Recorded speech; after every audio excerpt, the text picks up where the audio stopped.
At their anniversary, her best friend little daughter called her husband Daddy, and everything fall apart. Hi, my beautiful family. Before we begin, let's take a moment to thank the one who never leaves us empty. Dear God, thank you for this family near and far. Bless every listener with peace in their hearts, healing in their homes, and love that never runs dry. Let this story touch someone deeply tonight. Amen. Now, my beautiful family, as I already told you, Binta and I have become grandparents.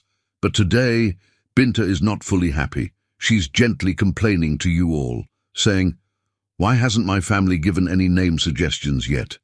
So please, help us make her smile. Comment your most beautiful, meaningful baby boy names, because one of your names might become his forever identity. I love you all. Let's do this together." Now, let the story begin. The champagne bubbles caught the December twilight like tiny diamonds dancing in crystal, but none sparkled as brilliantly as the emerald necklace resting against Taraji Luthen Hemsworth's dark skin as she surveyed the glittering crowd of Manhattan's elite celebrating her 5th wedding anniversary. At 42, Taraji possessed the kind of timeless elegance that made younger women study her secrets and older women nod in approval. Her natural hair was styled in an elaborate updo that showcased both the vintage Cartier emeralds Wesley had surprised her with that morning and the graceful curve of her neck. 5 years to the day since their December wedding, their anniversary celebration was everything Manhattan society expected. The custom golden silk gown she wore, one of her own designs from Lathan Luxury's latest collection, hugged her curves like liquid sunshine, flowing into a dramatic train that whispered across the marble floors of their penthouse with each step. 5 years of what everyone believes is perfection, she murmured to herself, watching her husband command the room with the effortless authority that had built Hemsworth Industries into a global empire. Wesley Hemsworth, at 45, was devastatingly handsome in the way that only came with age, power, and the kind of bone-deep confidence that made Fortune 500 CEOs defer to his judgment. His dark hair showed distinguished silver at the temples, and those striking green eyes that had first captured her heart 8 years ago still made her pulse quicken when they found hers across a crowded room.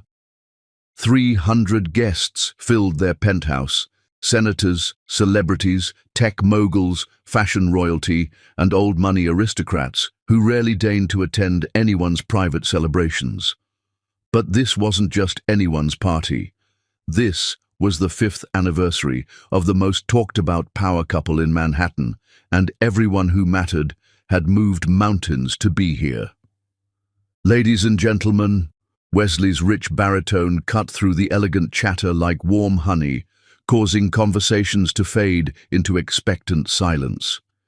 He stood on the raised platform near the floor-to-ceiling windows, the glittering Manhattan skyline serving as his backdrop, looking every inch the billionaire king in his custom Tom Ford tuxedo. Taraji felt her heart flutter exactly as it had 8 years ago when he'd first spoken to her at the Metropolitan Museum's charity gala, though now she understood that flutter differently than she had then. Some things never changed, including the way this man could make any woman feel like the only person in the world, even when she knew better. 5 years ago tonight, I married the most extraordinary woman in Manhattan, Wesley continued, his voice carrying effortlessly across the room. But our story began 8 years ago when I thought I understood what success meant. I had built a technology empire, accumulated wealth that exceeded most nations' GDP, owned properties on every continent worth visiting. He paused, his piercing green eyes scanning the crowd before settling on Taraji with an intensity that sent familiar heat coursing through her veins. The guests seemed to hold their collective breath, sensing they were witnessing something intimate and profound. But I was a man living in a golden cage until this extraordinary woman walked into my life 8 years ago and taught me what true wealth actually looked like. He extended his hand toward her. and she felt every gaze in the room turn her way with the weight of expectation and envy. Taraji moved through the crowd with the fluid grace that had once graced runways before she discovered her true calling lay in creating beauty rather than merely displaying it. Wesley met her halfway, taking her hands in his with the reverence of a man handling priceless art. "Taraji didn't just transform my cold penthouse with her revolutionary design vision," he said, his voice dropping to a more intimate register that somehow still carried to every corner of the room. "She transformed my very soul. She took a calculating businessman who had forgotten how to feel and taught him how to love without reservation, without fear, without limits." The sincerity in his voice was so complete that several women in the audience visibly melted, their expressions softening with romantic longing. Even the cynical society photographers seemed momentarily enchanted, their cameras capturing every nuance of the couple's obvious devotion. "You turned my world from black and white into technicolor," Wesley whispered, loud enough for the nearby guests to hear, but intimate enough to feel like a private confession. "You are my heart, my inspiration, my queen."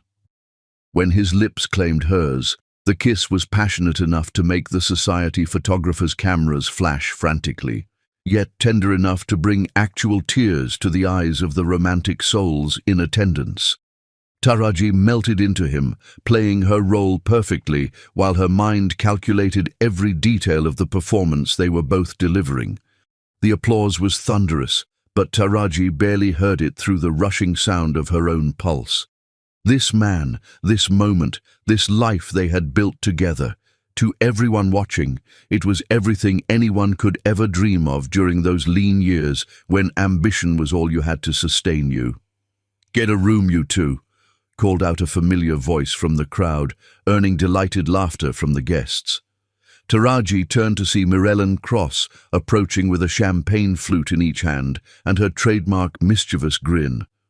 At 38, Mirellen was Taraji's opposite in many ways: petite, where Taraji was statuesque; auburn-haired, where Taraji was raven black; spontaneous, where Taraji was methodical. But they shared the same fierce ambition and unshakable loyalty that had built Lathan Luxury from a pipe dream into an $800 million fashion empire. "Don't be jealous just because your love life consists of Netflix and premium ice cream," Taraji shot back, accepting one of the champagne flutes with a grin.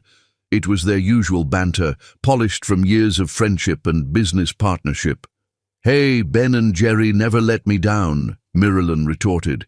"Can't say the same about the male population of Manhattan." As the laughter died down and conversations resumed around them, Taraji found herself reflecting on the incredible journey that had brought her to this moment. 8 years ago, she had been designing wedding dresses in a cramped studio above a Korean restaurant in Queens, working 18-hour days just to keep the lights on and the creditors at bay. Then had come that life-changing night at the Met's Spring Gala, where she had donated several of her revolutionary fabric designs for the charity auction, hoping for exposure that might lead to her first real break. "Excuse me, but are you the designer behind these incredible textile innovations?" She had turned to find the most striking man she had ever seen standing behind her, studying the fabric installations with what seemed like genuine fascination. Wesley Hemsworth, whose recent divorce from socialite heiress Cassandra Whitmore had dominated tabloid headlines for months, but who was known in business circles as a visionary with the Midas touch.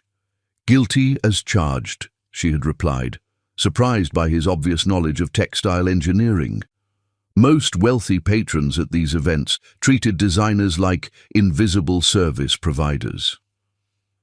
"They're revolutionary. The way you've engineered the fibers to interact with light while maintaining structural integrity. It's like wearing liquid starlight," he had said, his green eyes holding hers with startling intensity. "I'm renovating my penthouse, and I've been searching for someone who understands that true luxury isn't about displaying wealth. It's about creating beauty that speaks directly to the soul." Now, 5 years into their marriage, she understood that conversation differently. Wesley had done his research, had known exactly what to say to capture her attention and her trust. But that knowledge didn't diminish the fact that what had followed had been the most lucrative design contract of her career, transforming his sterile bachelor pad into a warm, sophisticated sanctuary that had been featured on the covers of Architectural Digest, Elle Decor, and House Beautiful. Wesley had invested $50 million in Lathan Luxury in 2019, 1 year after they met and 1 year before their engagement, becoming her silent partner and enabling her to expand internationally. Their wedding 5 years ago had been a fairy tale worthy of royalty, a destination ceremony at a restored Tuscan villa with 400 guests, exclusive coverage in Vogue and Harper's Bazaar, and a month-long honeymoon in Bali that had felt like a beautiful dream. Mrs. Hemsworth, a server, appeared at her elbow with a silver tray. "Mr. Hemsworth asked me to give you this."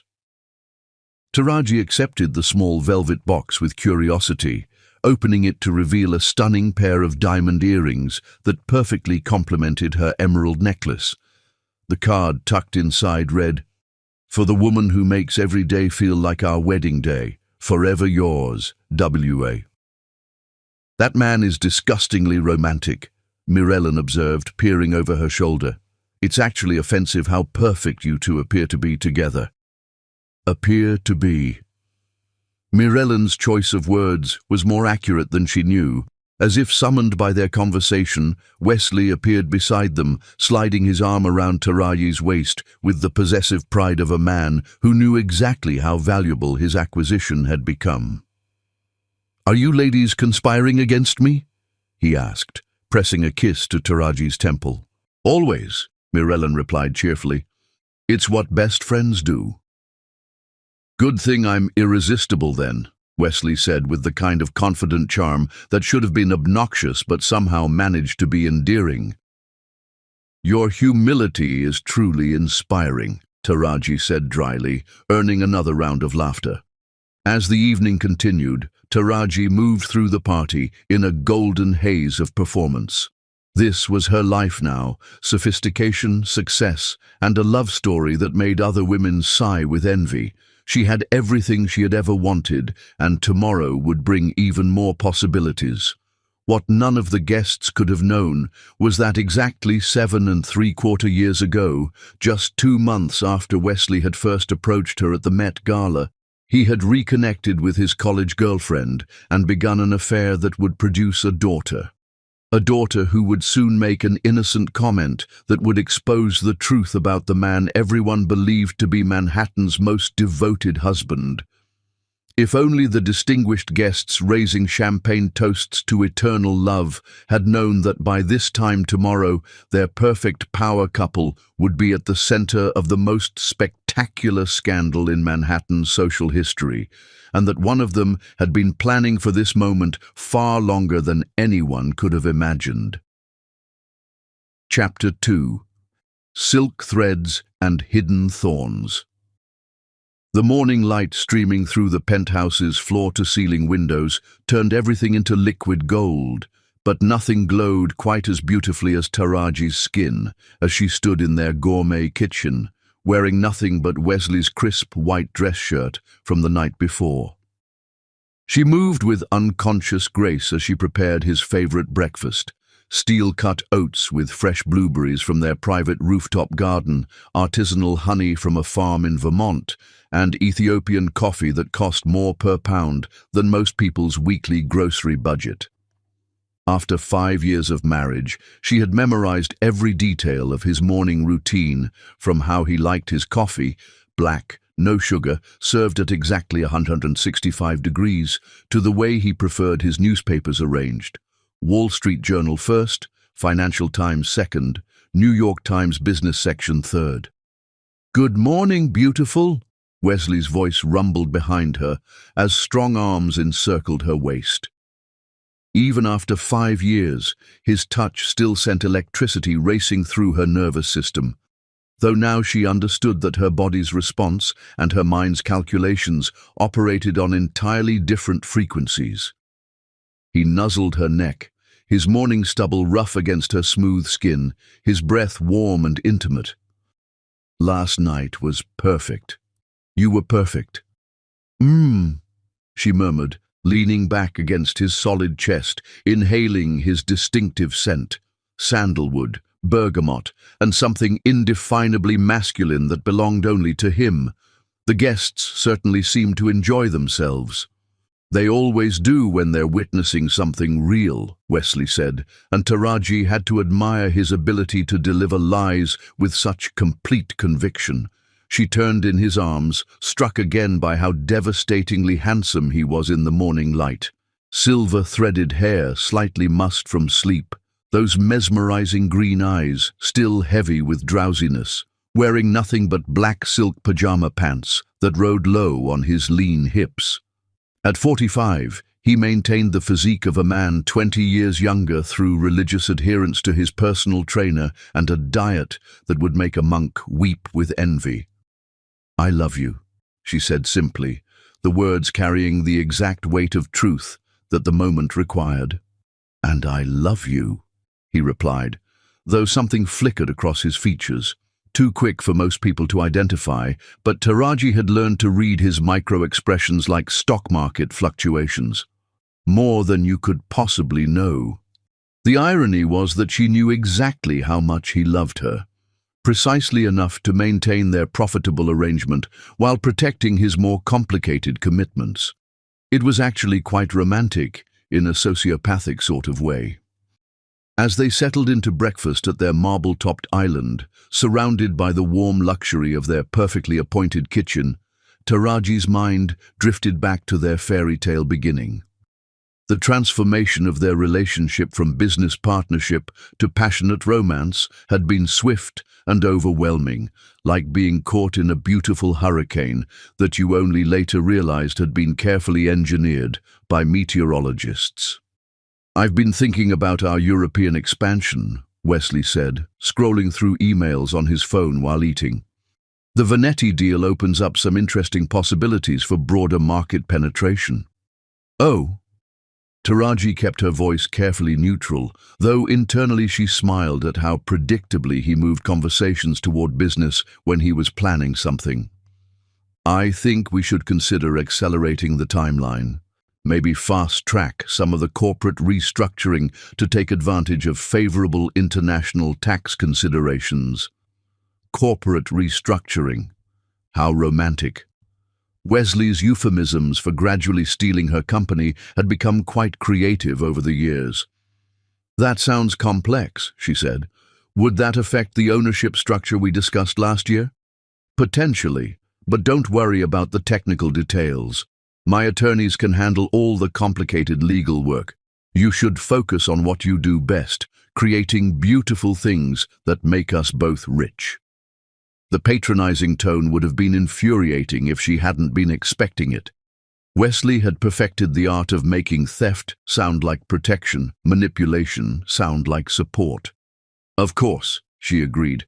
"I trust your judgment completely." The satisfaction that flickered across his features was quickly hidden, but she caught it. Wesley loved nothing more than confirmation that his psychological manipulation was working perfectly. A soft chime from the elevator interrupted their breakfast theater. Wesley frowned. It was only 8:30 in the morning, and they weren't expecting any visitors. The elevator doors opened to reveal Mirelin, looking uncharacteristically serious in a tailored navy blazer and designer jeans, her auburn hair swept into a professional chignon that suggested this wasn't a social call. "Sorry to interrupt the newlywed moment," she said, but her usual grin was notably absent. "Taraji, we need to discuss the quarterly financials before the board meeting." "Of course," Taraji said, immediately shifting into business mode. "Wesley, I'm sorry to cut breakfast short, but—" "Don't apologize for being brilliant," he said, pressing a kiss to her forehead. "Go build your empire. I'll be here when you get back, probably boring myself to death with quarterly reports." The phrase "your empire" was particularly amusing, considering that according to his legal documents, he now owned approximately 70% of it. But Wesley had always enjoyed allowing her to feel like she was in control, while he systematically dismantled her autonomy. As Taraji headed upstairs to change, she caught Wesley's reflection in the hallway mirror, noticing how his expression changed the moment he thought she couldn't see him. The warm smile faded, replaced by something colder, more calculating as he reached for his phone and began typing rapidly. 40 minutes later, dressed in one of her own designs, a stunning burgundy silk suit that commanded attention without sacrificing sophistication, Taraji sat in the back of their Mercedes as their driver navigated Manhattan traffic toward Luthan Luxury's headquarters. "You're different today," Mirellen observed, studying her friend's profile. "More focused." "Big day ahead," Taraji replied. "The Vanetti meeting is crucial for our European expansion." "And Wesley's supportive of the international growth?" "Extraordinarily supportive, almost suspiciously so." Mirellen raised an eyebrow. "Suspiciously?" "Nothing specific, just a feeling that his enthusiasm for expanding my business internationally might have motives beyond marital devotion." "Such as?" "Such as the fact that international corporate structures can be excellent vehicles for asset transfer if you know how to manipulate the legal frameworks." Taraji's voice was matter-of-fact, as if she were discussing the weather. Mirellen stared at her. "Taraji, what aren't you telling me?" For a moment, Taraji considered revealing the truth, that she had known about Wesley's systematic fraud for over 2.5 years, that she had been carefully documenting his crimes while building her own defensive strategies, that tonight's anniversary party might be the beginning of the end game she had been planning. Instead, she smiled and said, "Just pre-meeting nerves. You know how important this deal is for our future." "Our future." The phrase meant something entirely different than Mirellen realized. The meeting with Antonio Vanetti went exactly as Taraji had expected. The distinguished Italian was charmed by her vision for expanding their signature silk innovations throughout European markets, and by the time they shook hands 3 hours later, they had the framework for a deal that would establish Luthan Luxury as a global powerhouse. "Magnificent," Vanetti said in his melodious accent, kissing Taraji's hand with old-world gallantry. "You have created something truly revolutionary, Mrs. Hemsworth. Your husband must be very proud of your achievements." "He claims to be," Taraji replied, and something in her tone made Vanetti look at her more sharply. "Claims to be?" "I'm sorry, that came out wrong. Wesley is incredibly supportive. Sometimes I think he's more excited about my success than I am," which was certainly true, considering that her success was literally funding his lifestyle and providing him with assets to steal. As they left the building, Mirellen was practically bouncing with excitement. $200 million, Taraji. Can you believe it? We're going to be the youngest self-made billionaires in fashion history. "We're going to be something," Taraji agreed, though her definition of something was probably quite different from Mirellen's. Her phone buzzed with a text from Wesley. "How did it go, beautiful? Can't wait to celebrate tonight. Have a surprise waiting for you at home." She smiled, typing back, "It went amazingly. Can't wait to see what you have planned." Another surprise. Wesley's surprises had become increasingly elaborate as his theft of her company neared completion. Tonight's would probably be particularly memorable, considering that it might also be the last one he ever had the opportunity to orchestrate. As their car merged into afternoon traffic, Taraji gazed out at the city she had conquered through talent, determination, and, more recently, strategic patience. Tomorrow, she would start planning the European expansion that would cement her legacy as one of the most successful fashion entrepreneurs of her generation. She had no way of knowing that tomorrow would also bring a 7-year-old girl whose innocent words would provide the perfect catalyst for a plan that had been 2.5 years in the making. Actually, that was a lie. She knew exactly what tomorrow would bring because she had been planning it for longer than anyone could have imagined. Chapter 3. Shadows in Paradise. The surprise Wesley had promised turned out to be a private dinner on their rooftop terrace, complete with a string quartet, her favorite white roses from Ecuador, and a table set with the Limoges china they had received as a wedding gift from a French duchess whose chateau Wesley had helped save from bankruptcy.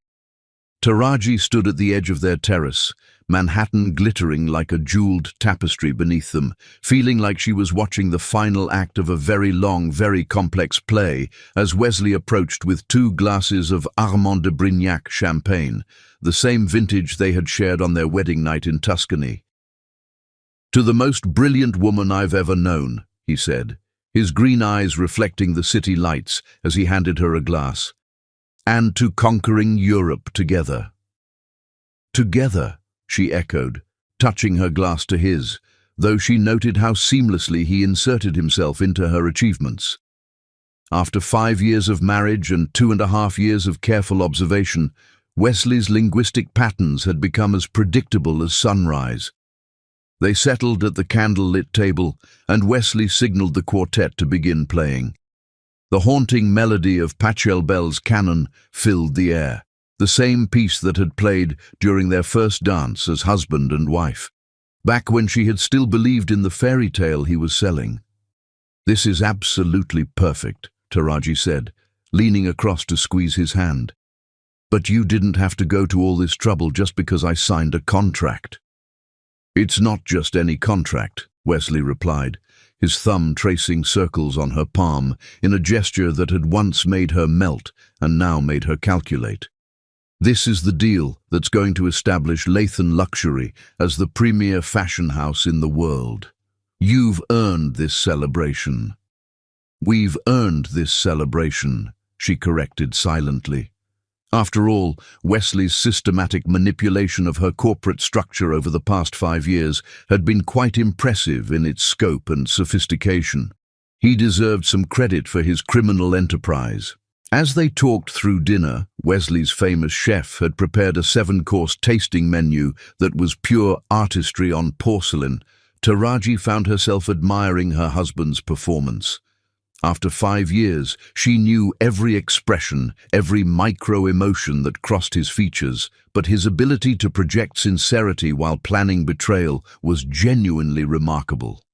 "Wesley," she said carefully, "I've been thinking about our conversation this morning, about the corporate restructuring for international expansion." "What about it?" "I want to make sure I understand the implications. Would accelerating the timeline affect my equity position in the company?" For just a moment, so briefly someone less observant might have missed it, his hand tightened around his wine glass. Then he smiled, the expression warm and reassuring, and completely rehearsed. "Sweetheart, you're overthinking this. The restructuring is designed to protect and enhance your position, not diminish it. My legal team has structured everything to maximize tax advantages while preserving your creative control." Creative control. Not ownership, not equity, not decision-making authority. Creative control, which was corporate speak for, "You can keep designing pretty things while I own everything you create." "But hypothetically," she pressed, "if something happened to our marriage, what would happen to the company?" Wesley's fork paused halfway to his mouth. "Why would you ask something like that?" "Just curious about the legal protections. You know how paranoid I get about business security." "Nothing will happen to our marriage," he said firmly. "But if you're worried about it, we can always review the prenuptial agreements to make sure you feel completely protected.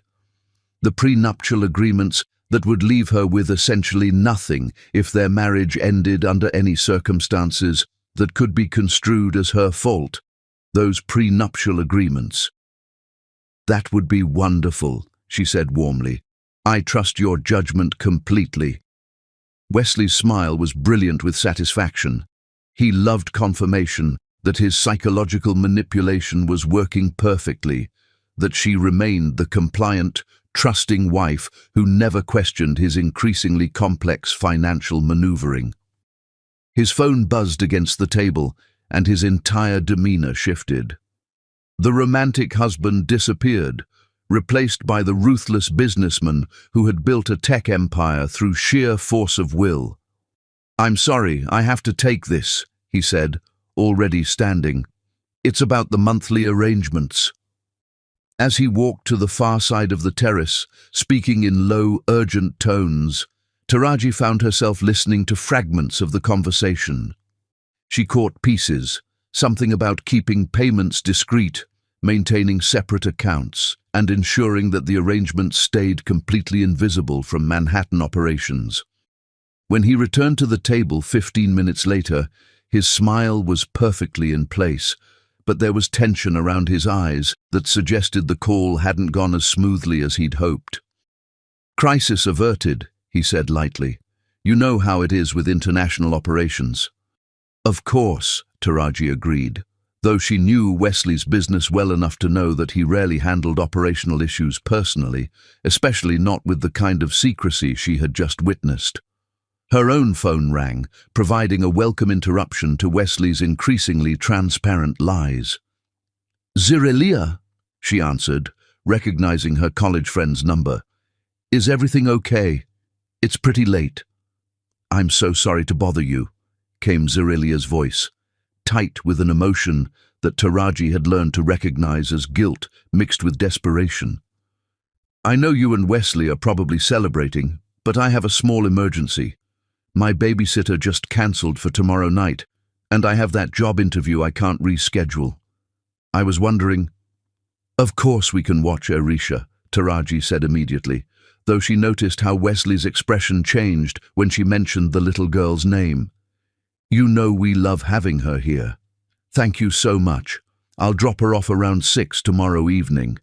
And Taraji, tell Wesley thank you for me, for everything." The line went dead before Taraji could ask what she meant, though of course she already knew. "Zirelia's bringing Arisha over tomorrow night," she told Wesley, who had been listening to the conversation with careful attention. "That's fine," he said, but his tone was oddly flat. "I'll make sure to pick up some of those architectural supplies she likes." "You spoil that little girl," Taraji said fondly. "She adores you." Something flickered across Wesley's face. Guilt, fear, anticipation. It was gone too quickly for most people to identify, but Taraji had become an expert in reading her husband's micro-expressions. "All children should be spoiled sometimes," he said carefully, "especially ones who don't have stable father figures in their lives." It was a reasonable response, but something about his tone was off. Wesley had always been wonderful with children, but his relationship with 7-year-old Arisha seemed particularly intense. The child lit up around him in a way that suggested familiarity far beyond the occasional babysitting arrangement. "Wesley," she said slowly, "how often do you see Arisha when I'm not around?" "What do you mean?" "I mean, she seems very comfortable with you. More comfortable than I would expect for someone who only sees you occasionally when her mother needs help." Wesley's laugh sounded forced. "She's a sweet kid, and I enjoy encouraging her interest in architecture. Is there something wrong with that?" "No, of course not. I think it's wonderful that you take such an interest in her development." "Such an interest in his daughter's development," she corrected silently. "You seem tense tonight," she observed. "Is everything all right?" "Just thinking about tomorrow's anniversary celebration. I want everything to be perfect for you." "Perfect?" "Yes, tomorrow night would certainly be perfect, though probably not in the way Wesley was anticipating." That night, as Wesley slept beside her, Taraji lay awake, staring at the ceiling, her mind running through the final details of a plan that had been over 2.5 years in the making. She thought about the evidence she had carefully gathered, the financial structures she had secretly established, the international partnerships that existed completely outside Wesley's knowledge or control. Most of all, she thought about 7-year-old Arisha, whose innocent honesty would tomorrow night provide the perfect catalyst for bringing down the house of cards that Wesley had spent 5 years constructing. He had taught her to be strategic, to think 10 moves ahead, to never reveal your true intentions until you were ready to strike. Tomorrow night, she would demonstrate exactly how well she had learned those lessons. The student was about to become the master, and Wesley Hemsworth was about to discover that he had made the mistake of teaching ruthlessness to someone who was naturally better at it than he was. As sleep finally claimed her in the early hours of the morning, Taraji's dreams were filled with the sound of champagne glasses breaking and the sight of carefully constructed facades crumbling into ruins. Tomorrow night, the performance would finally end, and the real story would begin. Chapter 4. The calm before the storm. The golden afternoon light streaming through the floor-to-ceiling windows of Wesley's study caught every detail of the scene that would have looked heartwarming to any casual observer. A successful businessman patiently teaching a 7-year-old girl the fundamentals of architectural design, their heads bent together over blueprints and sketches with the kind of focused attention that suggested this was far from their first such collaboration. Taraji stood in the doorway, watching Wesley guide little Arisha's hand as she traced structural lines with a small ruler, his voice low and patient as he explained concepts that seemed remarkably advanced for a child her age. "Now, if we put the support beam here," Wesley was saying, "what happens to the weight distribution?"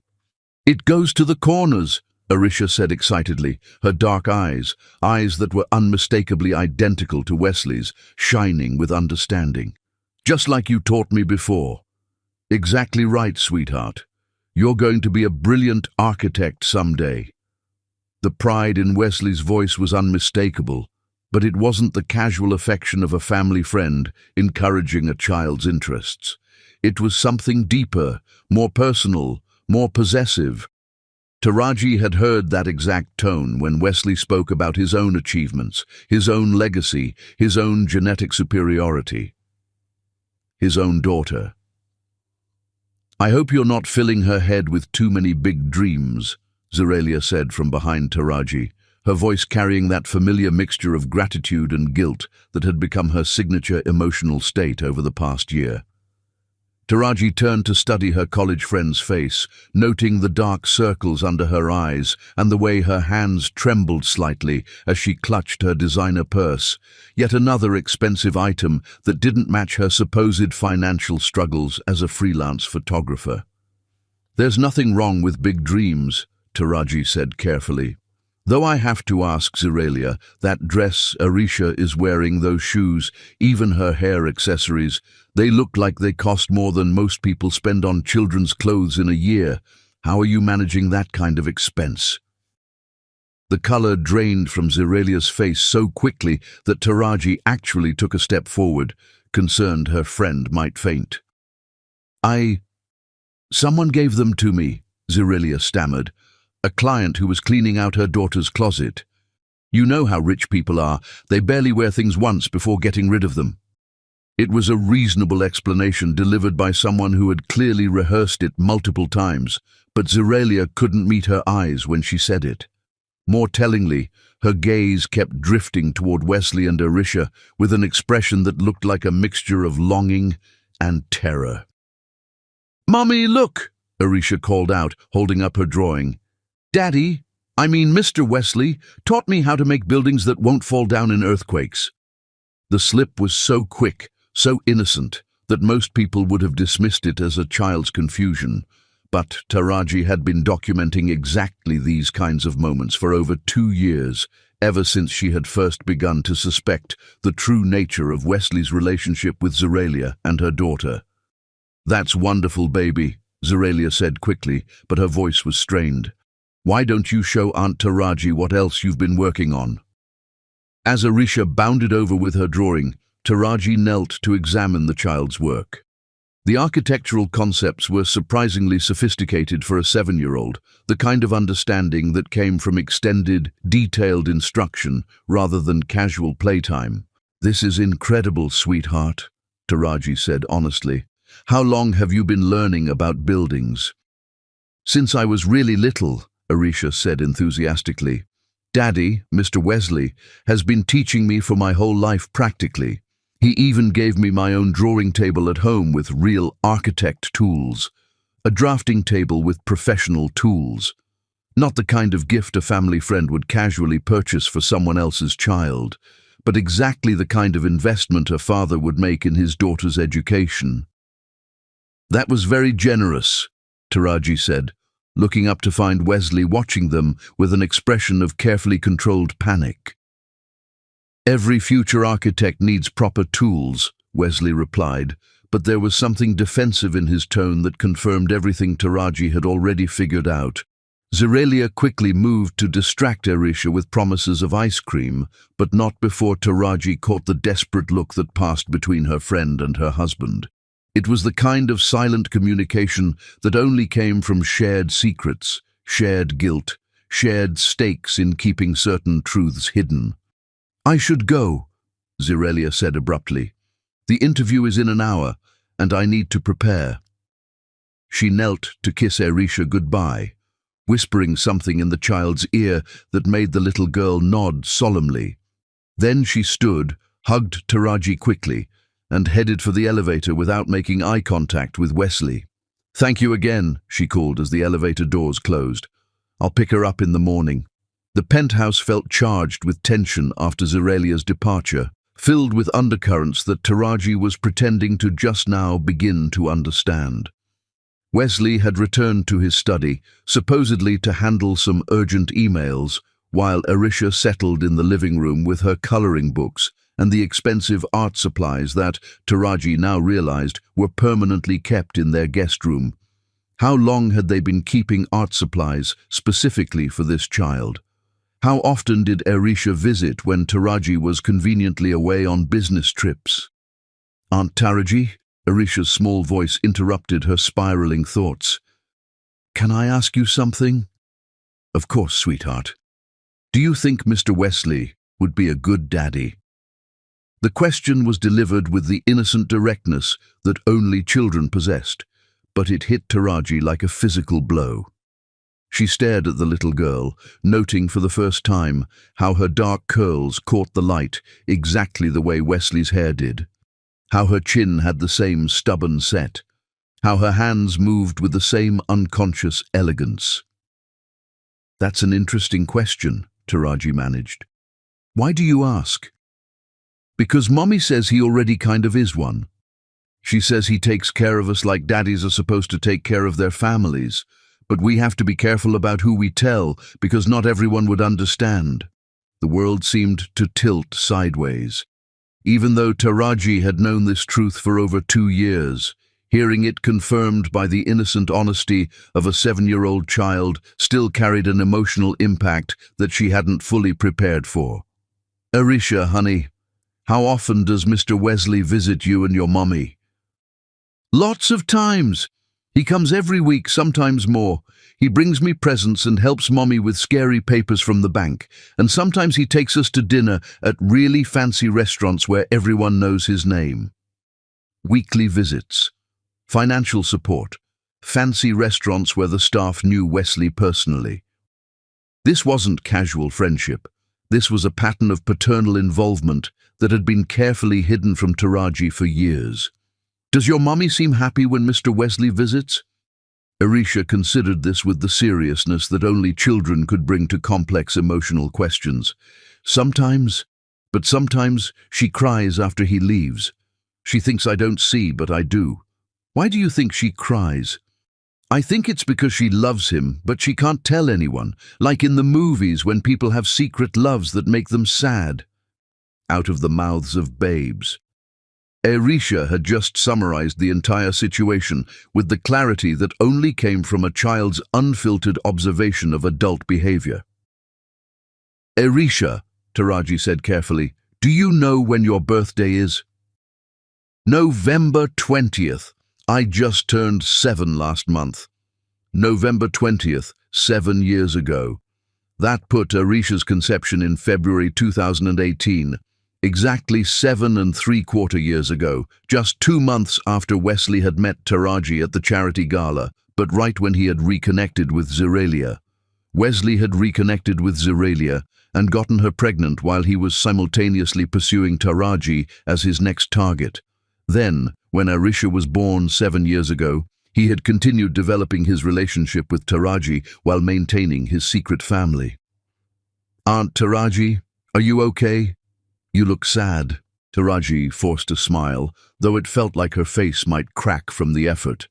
"I'm fine, sweetheart, just thinking about some grown-up things." But she wasn't fine.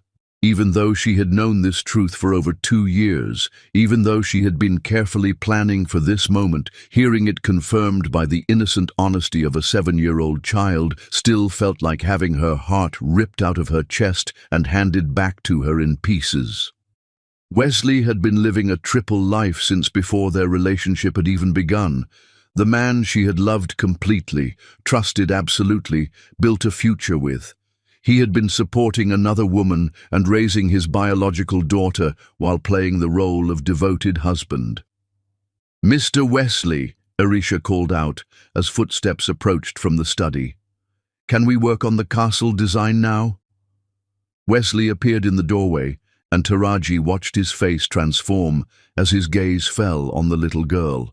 The cold, calculating businessman disappeared, replaced by someone softer, warmer, more genuinely affectionate than she had ever seen him with anyone else, including her.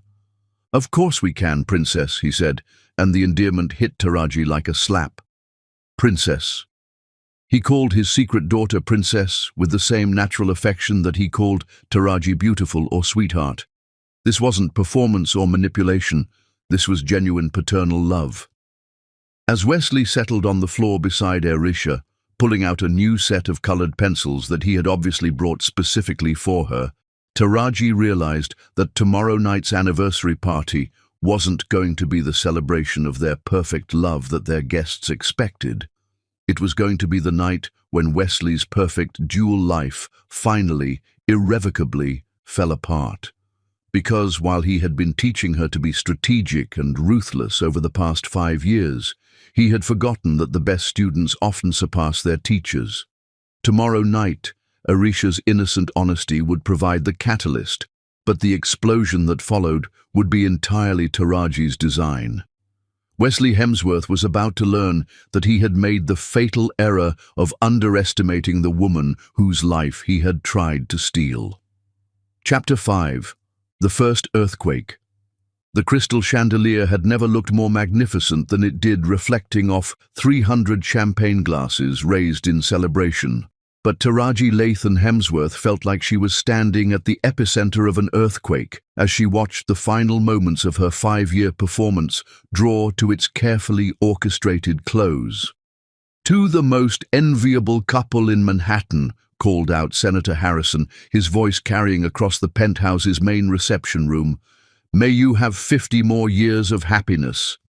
The crowd erupted in applause and hear-hears, but Taraji barely registered the sound.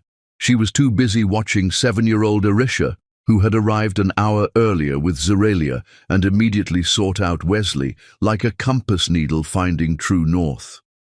The child was currently standing near the windows, animated in conversation with Mirella about the architectural features of the building, but her eyes kept drifting to Wesley with unmistakable adoration, the kind of adoration that daughters reserved for their fathers.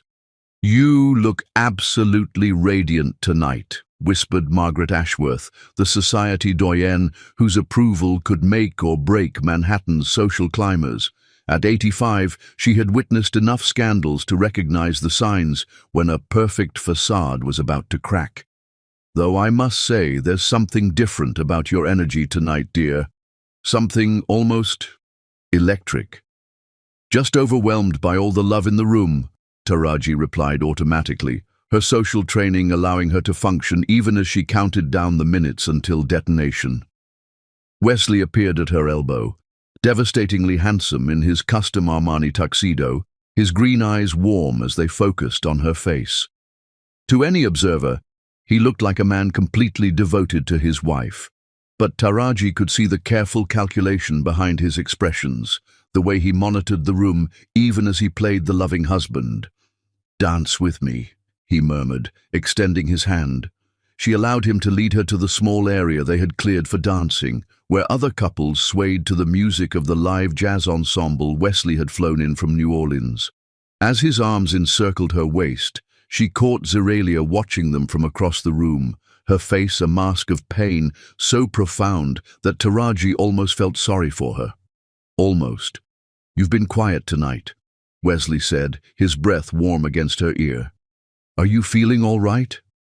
"Just thinking about how perfect everything looks," she replied, and the irony of the truth disguised as small talk was almost delicious. "It is perfect," he agreed, spinning her gracefully. "We're perfect."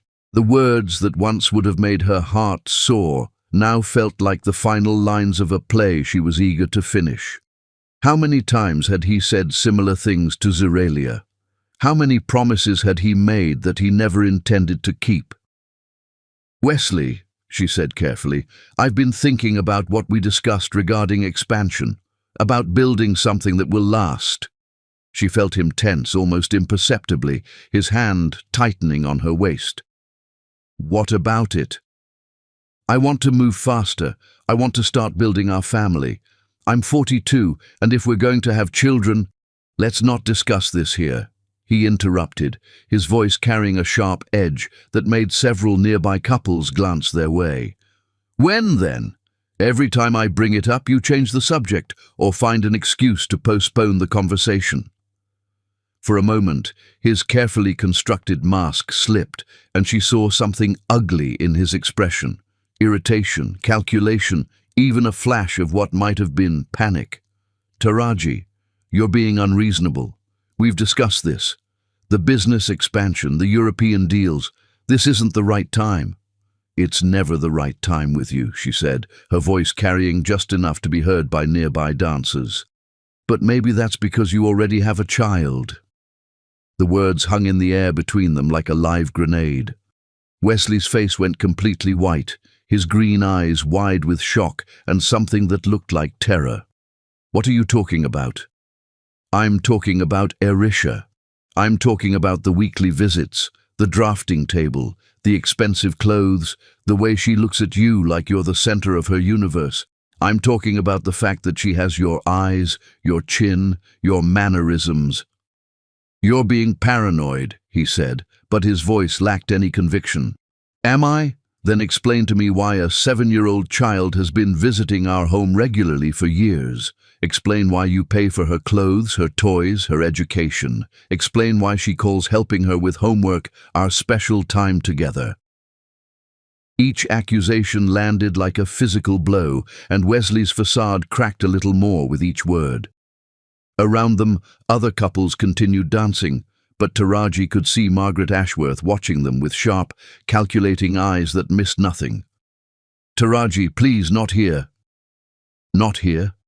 Then where, Wesley? In the privacy of our bedroom while you continue lying to my face?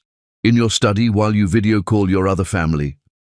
When exactly is the appropriate time to discuss the fact that my husband has been living a double life since before we even met?" "Ladies and gentlemen," the voice of their party coordinator cut through the music and conversation like a knife, drawing everyone's attention to the small stage where the jazz ensemble had been playing. "Mr. and Mrs. Hemsworth would like to say a few words." The timing was perfect, exactly as Taraji had planned when she had arranged this moment 6 months ago. 300 pairs of eyes turned toward them expectantly, cameras and phones raised to capture what everyone assumed would be another romantic gesture from Manhattan's golden couple. Wesley's face transformed with the speed of a professional actor, the panicked, guilty expression replaced by his public smile. He took her hand, leading her toward the stage with the confidence of a man who had built his fortune on convincing people to believe in carefully constructed illusions. "Thank you all for being here tonight," he began, his voice steady and warm. 5 years ago, I was the luckiest man in New York when this incredible woman agreed to be my wife. The crowd murmured appreciatively, but Taraji felt like she was watching the performance from outside her own body. In just a few moments, Wesley's world would explode, and she wanted to remember every detail of his destruction. Tonight, I want to renew my commitment to the woman who has transformed my life in every possible way, Wesley continued, reaching into his jacket pocket to pull out a small velvet box. Taraji, you are my heart, my soul, my everything. The gasps from the crowd were audible as he dropped to one knee, opening the box to reveal a stunning 20-carat emerald surrounded by diamonds, a ring that probably cost more than most people's houses. Will you marry me again? In front of all our friends and family, will you let me prove that our love is strong enough to last forever? The crowd held its collective breath, cameras flashing, everyone waiting for her response to what appeared to be the most romantic gesture in Manhattan social history. But Taraji was looking past Wesley to where little Arisha stood with Zeralia near the windows, the child's face bright with excitement as she watched what she clearly thought was a wonderful surprise. That's beautiful, Wesley, Taraji said, her voice carrying clearly across the silent room. But before I answer, I think our guests should know about the rest of our family. Wesley's face went completely white. Taraji, what are you? Arisha, sweetheart, Taraji called out, her voice warm and encouraging. Come here for a moment. The little girl looked to her mother for permission, then ran across the room toward the stage, her excitement evident in every step. The crowd watched with indulgent smiles, charmed by the child's enthusiasm and completely unaware that they were about to witness the most spectacular revelation in Manhattan's social history. Mr. Wesley! Arisha exclaimed as she reached the stage. Are you really going to marry Aunt Taraji again? That's the plan, sweetheart, Wesley managed, still kneeling with the ring extended, trapped by his own romantic gesture. That's so exciting! Arisha bounced on her toes, then looked out at the sea of elegant guests.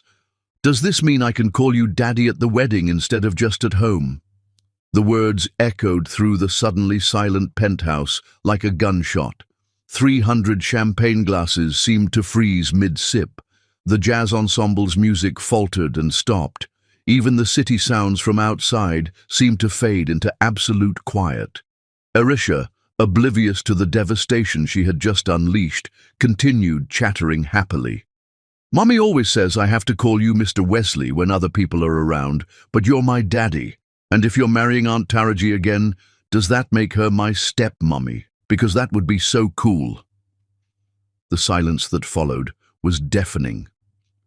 Taraji watched as understanding dawned across 300 faces simultaneously, the shock, the disbelief, the rapid mental calculations as Manhattan's elite processed what they had just heard. Wesley was still frozen on one knee, the emerald ring catching the light from the chandelier. His green eyes, the same distinctive green eyes that belonged to the little girl beside him, filled with absolute terror. Zeralia was pushing through the crowd, her face stricken with horror as she reached for Arisha. Baby, we need to go. Right now. But it was too late. The secret was out. The perfect facade had crumbled. Margaret Ashworth was the first to break the silence, her voice cutting through the tension like a blade. Well, she said dryly, this is certainly more entertaining than I expected. And with those words, the whispers began, a low murmur that grew steadily louder as 300 guests began to understand what they had just witnessed. Phone cameras were already recording, social media posts were being crafted, and the story of Wesley Hemsworth's secret family was about to become the scandal of the decade. Taraji stood on the stage, still wearing her perfect anniversary gown, still beautiful and poised and elegant, but now also publicly vindicated in front of everyone who mattered in her world. Wesley was still on one knee, the 20-carat ring in his outstretched hand, his carefully constructed life lying in ruins around him. And somewhere in the crowd, little Arisha was asking in confusion, "Did I say something wrong? The first earthquake was complete, but as Taraji looked out at the sea of shocked faces, she smiled, because this was only the beginning. Chapter 6. The Deeper Betrayal. The silence that followed Arisha's innocent confession stretched like a taut wire about to snap, until Taraji realized that 300 pairs of eyes were still focused on her, waiting to see how Manhattan's most enviable wife would respond to the revelation that her perfect marriage had been built on the most devastating foundation of lies. She looked down at Wesley, still frozen on one knee, with the 20-carat emerald ring extended toward her like an offering to gods who had already turned their backs on him. His green eyes, those same distinctive green eyes that she now knew beyond doubt belonged to little Arisha, held a desperation so profound that for a moment she almost felt sorry for him. Almost. "Get up, Wesley," she said quietly, her voice carrying clearly in the unnatural hush that had fallen over the penthouse. "Taraji, please let me explain. I said get up." Wesley rose slowly, his hands shaking as he closed the ring box. Around them, the society photographers' cameras continued to flash, capturing every moment of what would undoubtedly become the most talked-about scandal in Manhattan social history. "Ladies and gentlemen," Taraji said, her voice gaining strength as she addressed the crowd. Years of running board meetings and fashion presentations had taught her how to command a room, even when her carefully orchestrated world was appearing to crumble around her. "Thank you for celebrating what we thought was our 5th anniversary. Unfortunately, it appears the party is over." The murmur that had been building finally broke free, becoming a wave of shocked conversation as guests processed what they had just witnessed. Zirelia had managed to collect Arisha and was pushing toward the elevator, the little girl's confused questions barely audible over the growing noise. "Thank you all for coming," Wesley said, attempting to salvage some dignity from the wreckage. "If you'll excuse us, my wife and I need to discuss some private matters." But Taraji was already walking away from him, her golden silk gown flowing behind her like liquid sunlight as she moved through the crowd of stunned guests. She needed air, space, distance from the man she had been systematically destroying, and the performance she was now ready to conclude. Mirelan intercepted her near the windows, her face pale with shock and fury. What the hell just happened? Did that little girl just call Wesley her father? "Yes," Taraji said simply, surprised by how calm her voice sounded when everything inside her was calculating the next phase of her plan. "Jesus Christ, how long have you known?" "About 2.5 years. And you're just letting this come out now, at your anniversary party, in front of half of Manhattan's elite?" Taraji smiled, an expression that held no warmth whatsoever. "I'm a strategic businesswoman, Mirelan. I don't let anything just happen, especially not something this important." Before Mirelan could ask what she meant, Wesley appeared beside them, having managed to clear most of the guests from the immediate area. His face had lost all pretense of composure, revealing the panic and desperation underneath. "Taraji, please, we need to talk privately. This isn't what it looks like." "Really?" she said, turning to face him fully. "Because what it looks like is that you've been living a double life for our entire marriage. What it looks like is that you have a 7-year-old daughter with my best friend, and you've been supporting them financially while playing the role of devoted husband to me." "It's complicated. Is she your daughter?" The directness of the question seemed to catch him off guard. For a moment, his carefully constructed defenses crumbled completely, and she saw the truth written across his face before he could formulate another lie. "Yes," he whispered, "but Taraji, you have to understand." "I don't have to understand anything." The words came out like chips of ice. "What I need to understand is the timeline. When did your affair with Zirelia begin?" Wesley's face went completely white. "Taraji, when, Wesley?" 7 3/4 years ago. The confirmation was exactly what she had expected, but she played her role perfectly, letting the calculated shock register on her features. 7.75 years ago put the beginning of his affair with Zirelia, just 2 months after he had met Taraji at the charity gala. "You were with her before you even proposed to me," she said, allowing the devastation to color her voice. "The devoted husband, the supportive partner, none of it was real." "That's not true. What I felt for you was real. What we built together was real." "Was it? Or was I just another acquisition for your portfolio?" The question seemed to strike him like a slap, and Taraji had to admire her own performance. After 2.5 years of planning this moment, she could deliver devastating accusations with just the right mixture of pain and growing understanding. As if summoned by her words, a new voice cut through their confrontation. "Mrs. Hemsworth, I'm sorry to interrupt, but there's something urgent you need to see." They turned to find James Morrison, Wesley's personal attorney, looking deeply uncomfortable as he approached with a thick manila folder in his hands. James had been feeding Taraji information for over 18 months, ever since she had approached him with evidence of Wesley's pattern of financial fraud. "James, this really isn't the time," Wesley began. "Actually, sir, I think it is.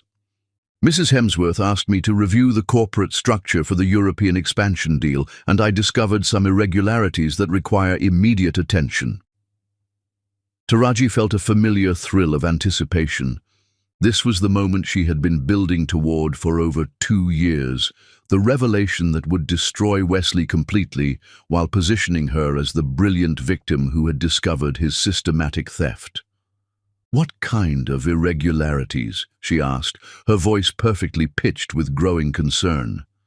James glanced nervously between her and Wesley, playing his assigned role flawlessly. "Perhaps we should discuss this privately." "No," Taraji said firmly. "Whatever it is, I want to hear it now." "Very well. It appears that over the past 5 years, Mr. Hemsworth has been systematically acquiring shares in Latham Luxury through a series of shell companies. Based on my analysis, he currently owns approximately 75% of your company." The words hit the remaining guests like a physical blow. Taraji staggered backward, allowing Mirellan's steadying hand to keep her upright while she processed this devastating news that she had helped orchestrate. "That's impossible," she whispered, her voice breaking with just the right amount of betrayed shock.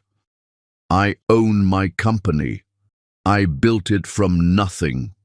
"Yes, ma'am, you did, but the convertible preferred stock arrangement from Mr. Hemsworth's initial investment included clauses that allowed him to acquire additional shares under certain circumstances.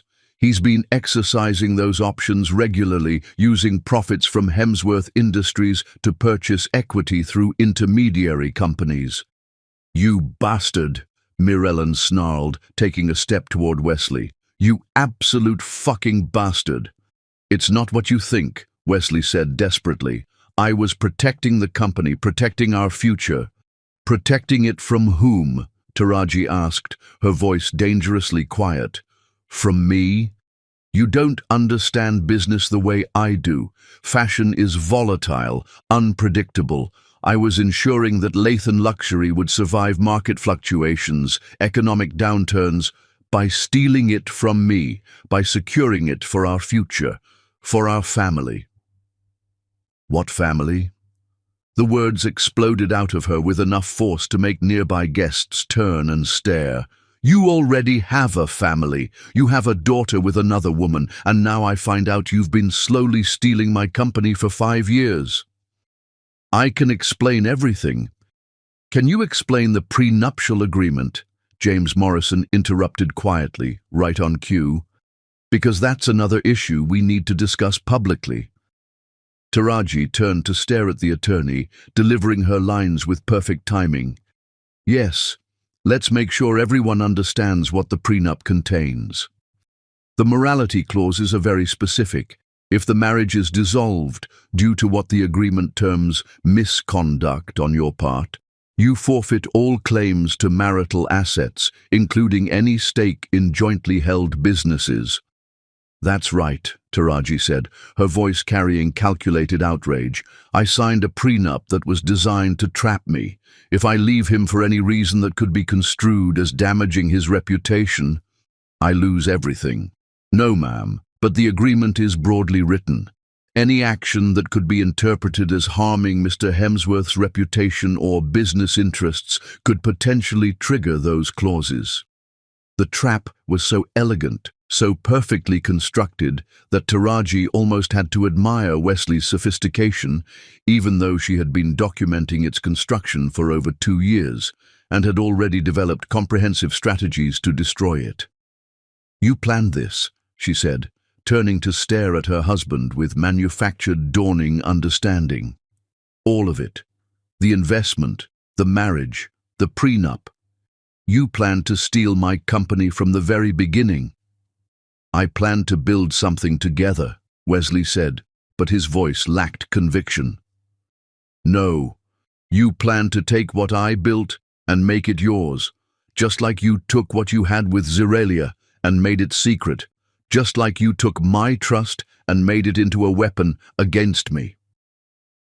Around them, the few remaining guests were making no pretense of not listening. This wasn't just a private marital disagreement anymore. This was a public destruction of one of Manhattan's most powerful couples, complete with business fraud and secret families. Margaret Ashworth's voice cut through the tension with surgical precision. Ladies and gentlemen, I think perhaps it's time we allowed the happy couple some privacy.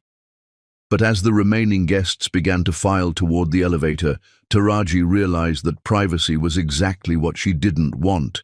These people, society reporters, business associates, influential friends, were witnesses to the truth, and their testimony would be crucial for the next phase of her plan.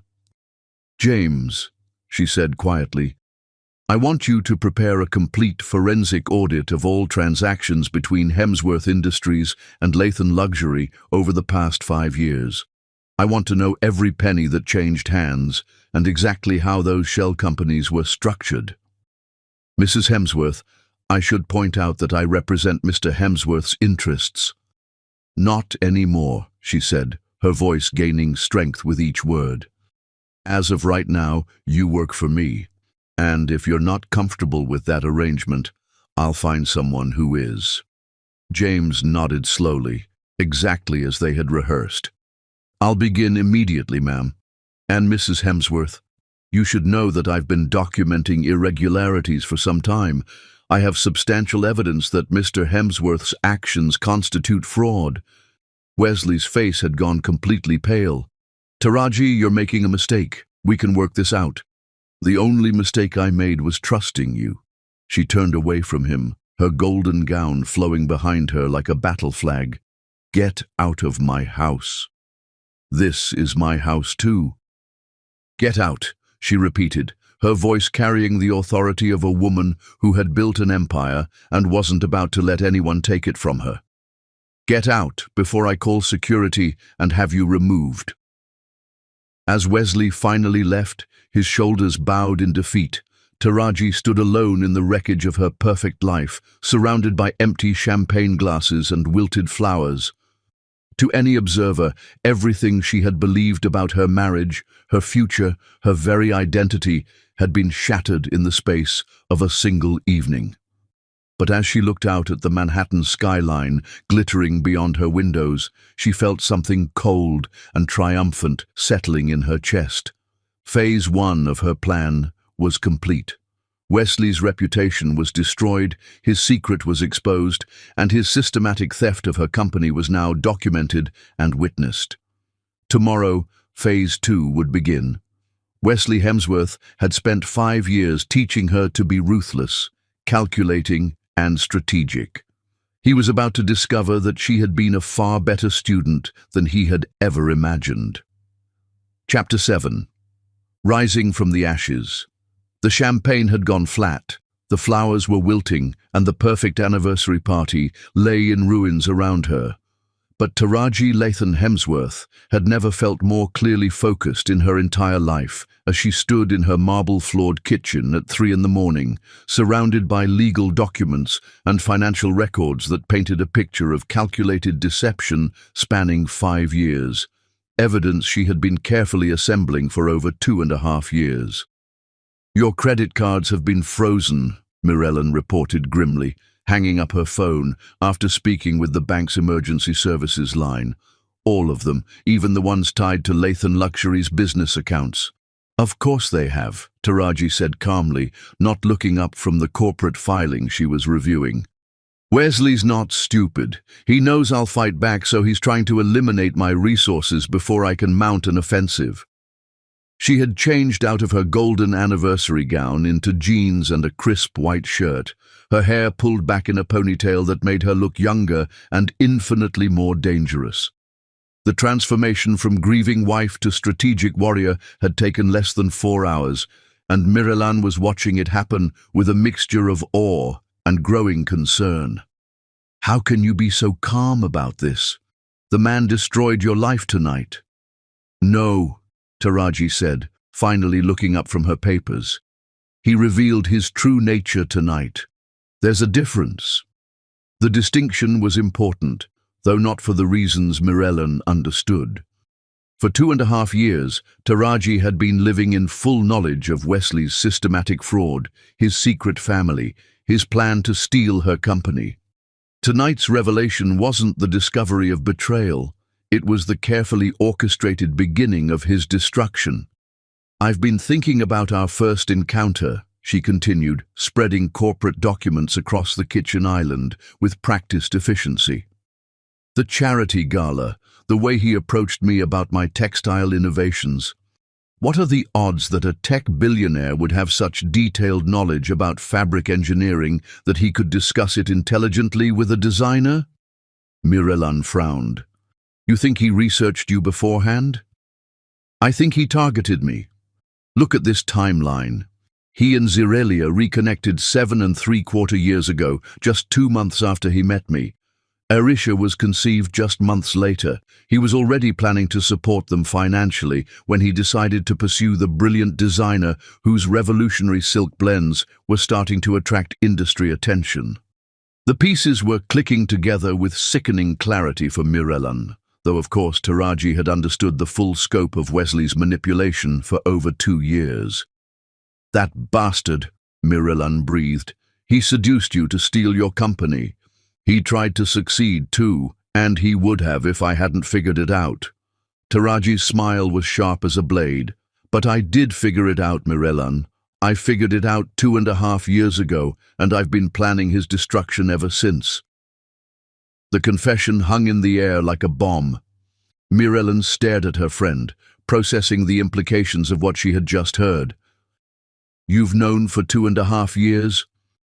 2 years, 6 months, and 16 days, to be precise. I discovered the shell companies, the systematic stock acquisition, and his relationship with Zirelia when I hired a private investigator to look into some suspicious financial transfers. "And you said nothing? You let him continue stealing from you?" "I let him think he was stealing from me while I systematically documented every transaction, every lie, every breach of fiduciary duty. Do you know how much evidence I've accumulated? Enough to send him to prison for 20 years and recover every penny he's stolen, plus punitive damages." Mirellan was staring at her as if seeing her for the first time. "You've been playing him." "I've been destroying him, methodically, comprehensively, and completely. Wesley taught me to think strategically, to plan 10 moves ahead, to never reveal your true intentions until you're ready to strike. Tonight was my opening move." A soft chime from the elevator interrupted their conversation. Taraji checked her watch, 3:30 in the morning, right on schedule. The elevator doors opened to reveal Zirelia, looking haggard and desperate, her designer dress wrinkled and her makeup smeared. She stepped into the penthouse hesitantly, exactly as Taraji had known she would.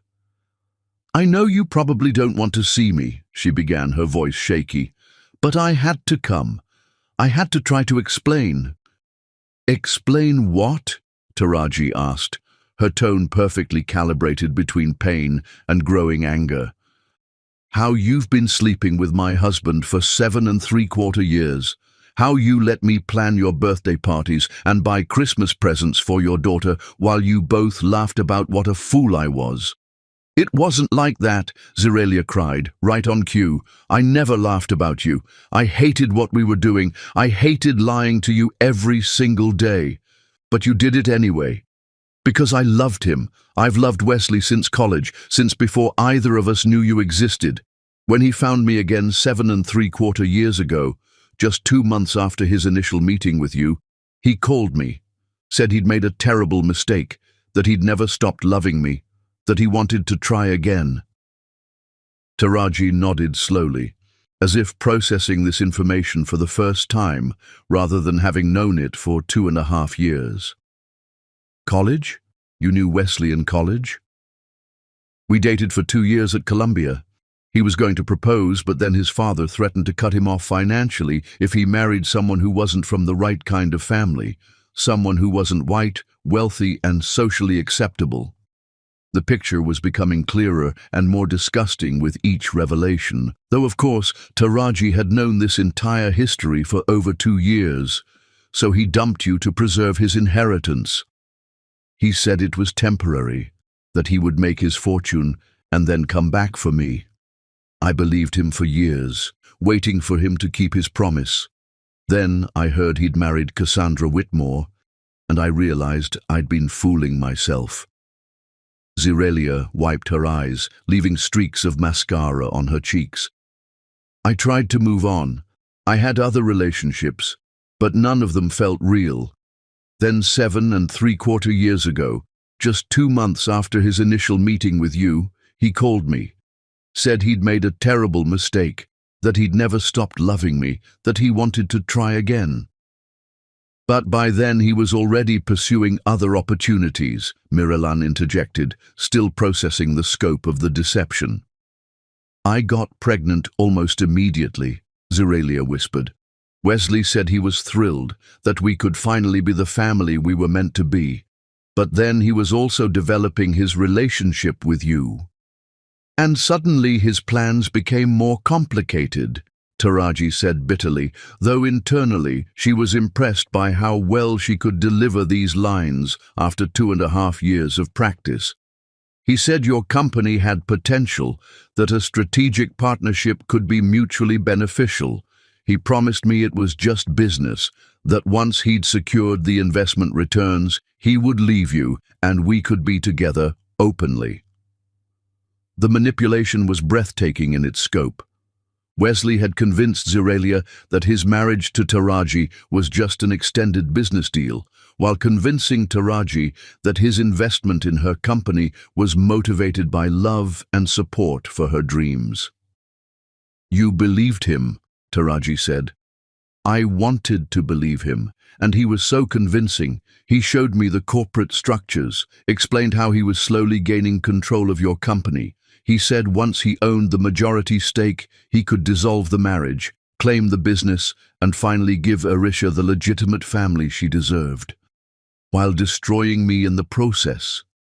Zerelia's face crumpled. I told myself you would be fine. You're so talented, so strong. I convinced myself you would bounce back and build something even better. I know how horrible that sounds, but I was desperate to believe we could have a happy ending. At my expense. I'm sorry. I'm so incredibly sorry.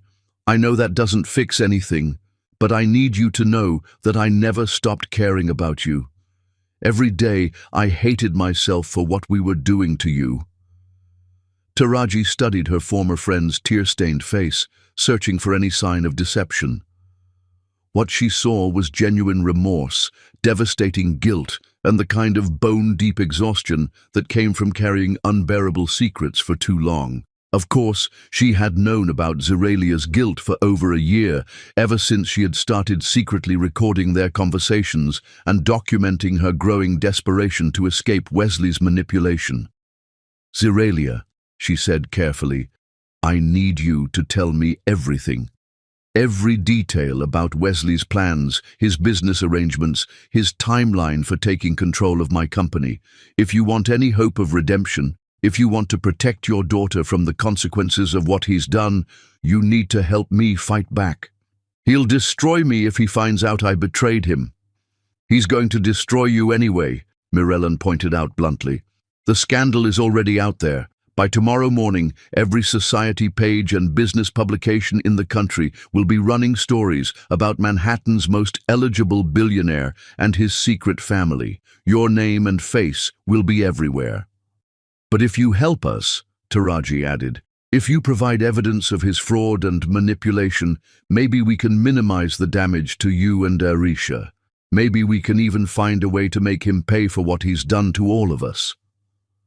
Zirelia was quiet for a long moment, clearly weighing her options. Finally, she nodded slowly, exactly as Taraji had known she would. What do you need to know? Everything, Taraji said grimly. Every lie, every document, every promise he made that he never intended to keep. As the first light of dawn began to filter through the penthouse windows, 3 women sat around the marble island, surrounded by evidence of a conspiracy that had lasted 5 years. But for the first time since her world had appeared to collapse, Taraji felt something stirring in her chest that wasn't grief or rage. It was the cold, calculated satisfaction of a woman who had spent 2.5 years building an unassailable case against the man who had tried to destroy her. Wesley Hemsworth had made the mistake of teaching her how to be ruthless. Now he was going to pay the price for being such an excellent teacher. Chapter 8. The Chess Game.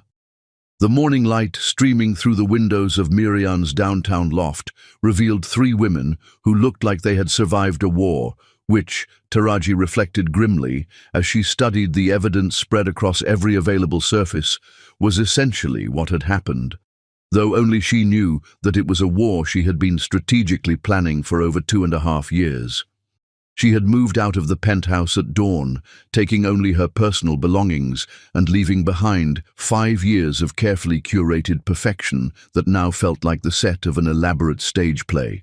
Wesley's attempts to freeze her assets had been partially successful, but he had forgotten that Taraji Lathan had been resourceful long before she became Taraji Lathan Hemsworth.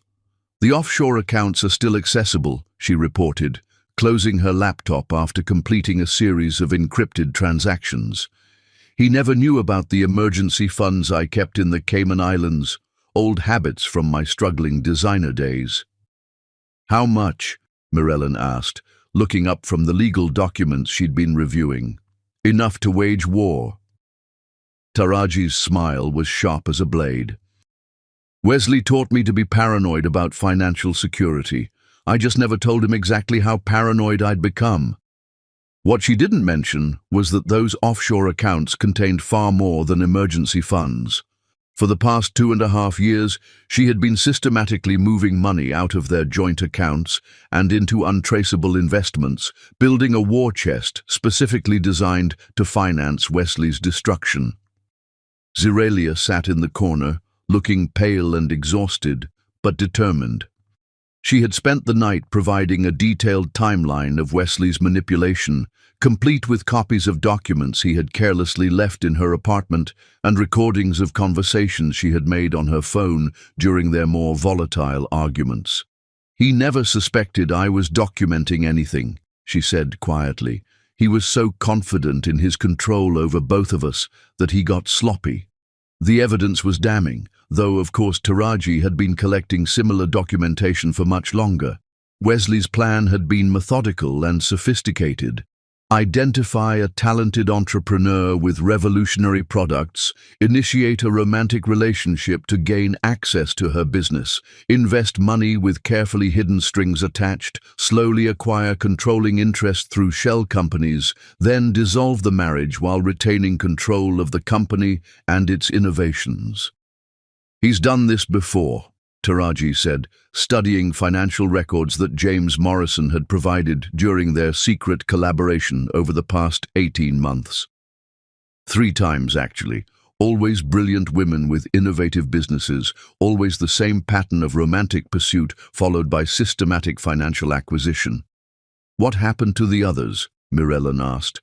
One suicide, one moved to Europe and never spoke publicly about it. One is currently fighting him in litigation that's been dragging on for 4 years. Taraji's voice was coldly furious, though internally she was satisfied that her research had been so thorough. Jesus Christ, Mirellan breathed. Wesley Hemsworth is a serial predator who targets successful women and destroys their lives for profit. Was, Taraji corrected. Past tense, because this time he chose the wrong target. Her phone buzzed with an incoming call from a number she recognized. Antonio Vanetti, the Italian fashion house owner whose European distribution deal had been the cornerstone of her defensive strategy. Mrs. Hemsworth, his melodious accent was carefully neutral. I trust you are managing well considering the circumstances. I've been better, Antonio. I assume you're calling about our contract. Indeed, I must confess the revelations about your personal situation have created some concern among my board members. They are questioning whether Lathan Luxury will remain stable enough to fulfill our agreement. Taraji felt a flash of satisfaction. Wesley was already working to undermine her business relationships, exactly as she had anticipated when she had structured the European deals through separate corporate entities specifically designed to be immune from his manipulation. Antonio, she said carefully, what would it take for your board to feel confident in moving forward with our partnership? Perhaps a meeting? Something to demonstrate that Lathan Luxury remains under competent leadership, regardless of any personal difficulties you may be experiencing. I'll be in Milan by Thursday, she said, making the decision that she had actually planned 6 months ago. I'll bring samples of our new European line and documentation that will satisfy any concerns about corporate stability. After ending the call, she turned to find Mirellan and Zirelia staring at her. Are you insane? Mirellan asked. You can't leave the country right now. Wesley will use your absence to consolidate his position, maybe even claim you've abandoned your business responsibilities. Let him try. I'm not running away. I'm executing the next phase of my strategy. She moved to her laptop, pulling up flight schedules and hotel reservations that she had booked months ago under an assumed name. Wesley thinks he can destroy my reputation and steal my company while I cower in hiding. Instead, I'm going to do what I do best. I'm going to sell fashion to people who appreciate excellence. But the legal proceedings will continue whether I'm in Manhattan or Milan. James can handle the initial filings and we'll coordinate everything remotely. Meanwhile, I'll be securing the international contracts that represent Lathan Luxury's real future. It was a strategy she had been developing for over a year, recognizing that Wesley's focus on domestic assets made him vulnerable to international maneuvering. There's something else, Zirelia said hesitantly. Something I haven't told you yet.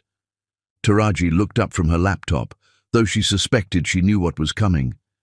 Wesley has been meeting with competitors, specifically with Marcus Chen at Silk Dynasty. I saw them together 3 times last month, and it wasn't social. Marcus Chen was the CEO of Silk Dynasty, Lathan Luxury's primary rival in the high-end textile market. If Wesley was collaborating with him, it could only mean one thing. He was planning to sell Taraji's innovations to her competition once he gained complete control of the company. Do you have proof? Photos. I was curious about his mysterious lunch meetings, so I followed him once. I have pictures of them exchanging documents. The betrayal kept getting deeper, exactly as Taraji had expected when she had hired private investigators to document Wesley's activities 18 months ago. Send me everything, Taraji said grimly. Photos, documents, recordings, anything that can establish a pattern of fraud and corporate espionage. As Zirelia began transferring files to a secure cloud account, Taraji's phone rang again. This time it was Margaret Ashworth, society's most influential gossip and opinion maker. My dear, The elderly woman's voice was sharp with interest. "I hope you're planning to fight back against that awful man." "Why, Mrs. Ashworth?" "Because I've seen his type before, and they never stop unless someone stops them. Besides, I've always preferred you to him. You have more character and considerably better taste." The endorsement from Manhattan's unofficial social queen was worth more than a dozen positive business reviews, and Taraji had been cultivating Margaret's support for over 6 months through carefully orchestrated social interactions. "I would be honored by your support," Taraji said carefully. "You have it completely. And I want you to know that several of us, the women Wesley charmed at various social functions over the years, have been comparing notes. We've identified at least 6 others he pursued before settling on you." "Other business targets?" "Precisely. He has a very specific type. Brilliant, successful, beautiful women with companies he wants to acquire. We're prepared to testify about his pattern of predatory behavior if it becomes necessary." By the time Taraji hung up, she was smiling for the first time since the anniversary disaster. Wesley had spent years building a network of influential connections, but he had forgotten that those same connections included the women he had investigated as potential targets. "What's happening?" Mirellen asked, noting her expression. "I'm remembering something my mother used to say, if you want to destroy a man, let him think he's already won." She closed her laptop and stood, energy coursing through her veins like electricity. "Wesley thinks he's checkmated me. He's frozen my assets, undermined my business relationships, and damaged my reputation. In his mind, I'm finished. Aren't you?" "Not even close. See, Wesley made one crucial mistake in his grand strategy." "What's that?" Taraji's smile was sharp enough to cut glass. "He taught me exactly how to destroy someone completely, and unlike him, I've been planning this war for 2.5 years instead of improvising my revenge." As she began making calls to airlines and international contacts, Taraji felt the familiar rush of adrenaline that came with executing a long-term strategy. Wesley had tried to make her a victim, but he had forgotten that she was also an entrepreneur who had built an empire from nothing once already. Now she was going to show him what happened when you declared war on someone who had been preparing for battle far longer than you realized, and who had learned your tactics well enough to use them against you with devastating effectiveness. Chapter 9. The Reckoning. The Milan courthouse had never seen a more elegant woman facing corporate fraud charges than Taraji Lathan as she emerged from her limousine on a crisp October morning, 6 months after her world had appeared to explode at what should have been a perfect anniversary celebration. She wore one of her own designs, a navy silk suit that managed to be both authoritative and devastatingly beautiful, paired with the emerald necklace Wesley had given her for their anniversary. Let him remember what he had lost when he saw the news coverage. Let him remember what she looked like when she was destroying him. "Mrs. Lathan!" Antonio Vanetti appeared at her elbow, impeccably dressed as always but looking nervous about the media circus surrounding the courthouse. "Are you certain you want to proceed with this strategy? The exposure could be damaging to all our business interests." "Antonio," she said calmly, adjusting her portfolio as photographers snapped pictures from behind security barriers, "do you trust me?" "Implicitly. Your work speaks for itself." "Then trust me now. By the end of today, Wesley Hemsworth will no longer be a threat to anyone." The past 6 months had been a whirlwind of strategic maneuvering that would have impressed Machiavelli himself. While Wesley had been focused on domestic legal proceedings, trying to solidify his control over Lathan luxury and contain the scandal of his secret family, Taraji had been building a European empire that existed completely outside his reach. The Vanetti deal had not only survived but expanded. Working 18-hour days from her temporary headquarters in Milan, she had negotiated contracts with fashion houses in Paris, Milan, London and Barcelona that were collectively worth over $800 million, deals she had been strategically developing for over 2 years as part of her defensive plan.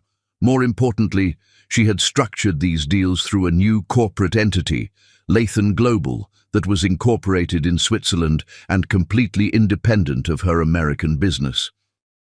"The prosecution is ready, Mrs. Lathan," came the voice of Elena Rossi, the brilliant Italian attorney who had become her secret weapon in this international legal war. "Mr. Hemsworth's representatives arrived 20 minutes ago, and they look concerned." As well, they should. Unknown to Wesley, Taraji had spent the past 6 months not just building a new business empire, but gathering evidence for what would become one of the most comprehensive corporate fraud cases in international legal history. "Is everything in place?" she asked. "Everything. The Swiss banking authorities have frozen all accounts connected to the shell companies. The SEC has opened a formal investigation based on the evidence we provided, and the Italian authorities are prepared to present charges of international fraud and conspiracy." The genius of her strategy was its scope. While Wesley had been playing checkers, thinking only about controlling her American company, she had been playing chess on a global board. Every move he had made to consolidate power had actually provided more evidence of his systematic fraud. "Mrs. Lathan," a familiar voice called from across the courthouse lobby. She turned to see Marcus Chen approaching, looking decidedly uncomfortable. The CEO of Silk Dynasty had made a critical error 3 weeks ago by attempting to finalize his deal with Wesley for exclusive access to her revolutionary silk innovations.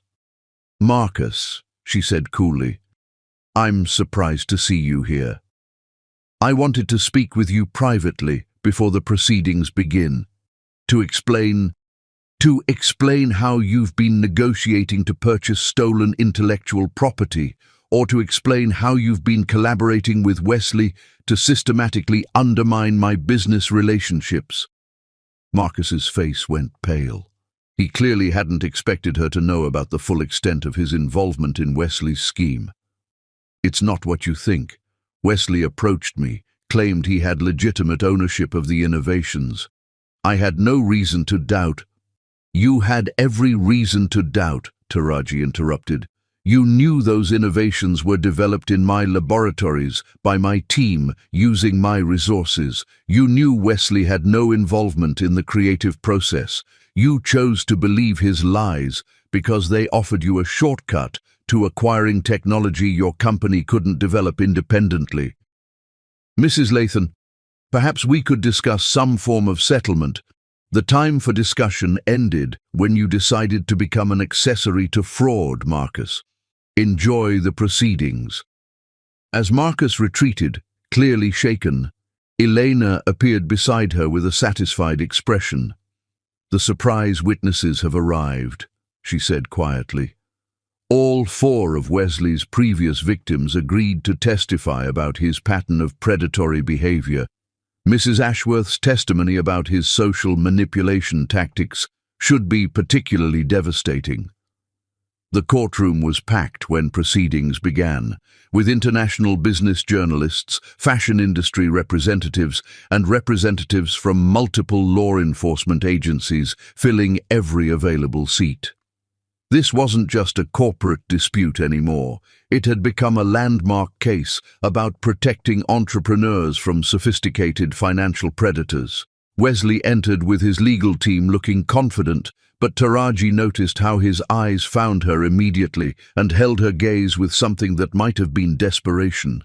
Even now, after everything he had done, part of him still believed he could charm his way out of the consequences. He was about to learn otherwise. "Your Honor," Elena began her opening statement, "this case represents something far more sinister than a simple business dispute. Over the past 5 years, Mr. Wesley Hemsworth has engaged in a sophisticated conspiracy to defraud Ms. Taraji Lathan of the fashion empire she built through her own talent, innovation, and tireless effort." She moved to the evidence table, which was covered with documents, photographs, and recordings that represented 2.5 years of meticulous investigation. We will show that Mr. Hemsworth specifically targeted Ms. Lathan for romantic pursuit after identifying her company as a valuable acquisition target. We will prove that his investment in Lathan Luxury was structured from the beginning to allow him to eventually seize control of the company through a series of deliberately obscured legal mechanisms. Wesley's lead attorney, David Thornfield, stood to object, but Elena continued smoothly.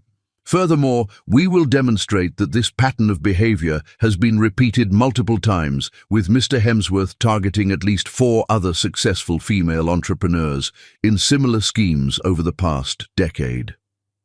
The first witness was Dr. Amanda Richardson, a biotechnology entrepreneur whose company had been acquired by Wesley through nearly identical tactics 7 years earlier. Her testimony was devastating, describing in clinical detail how Wesley had pursued her romantically, invested in her company, slowly gained control through hidden legal mechanisms, and then divorced her while retaining ownership of her life's work. "He was so charming, so supportive," she said, her voice steady but pained. "I thought I had found a partner who understood my vision. I had no idea I was being systematically manipulated and robbed." The second witness was Margaret Ashworth, whose testimony about Wesley's social maneuvering and his obvious targeting of successful women sent ripples of shock through the courtroom.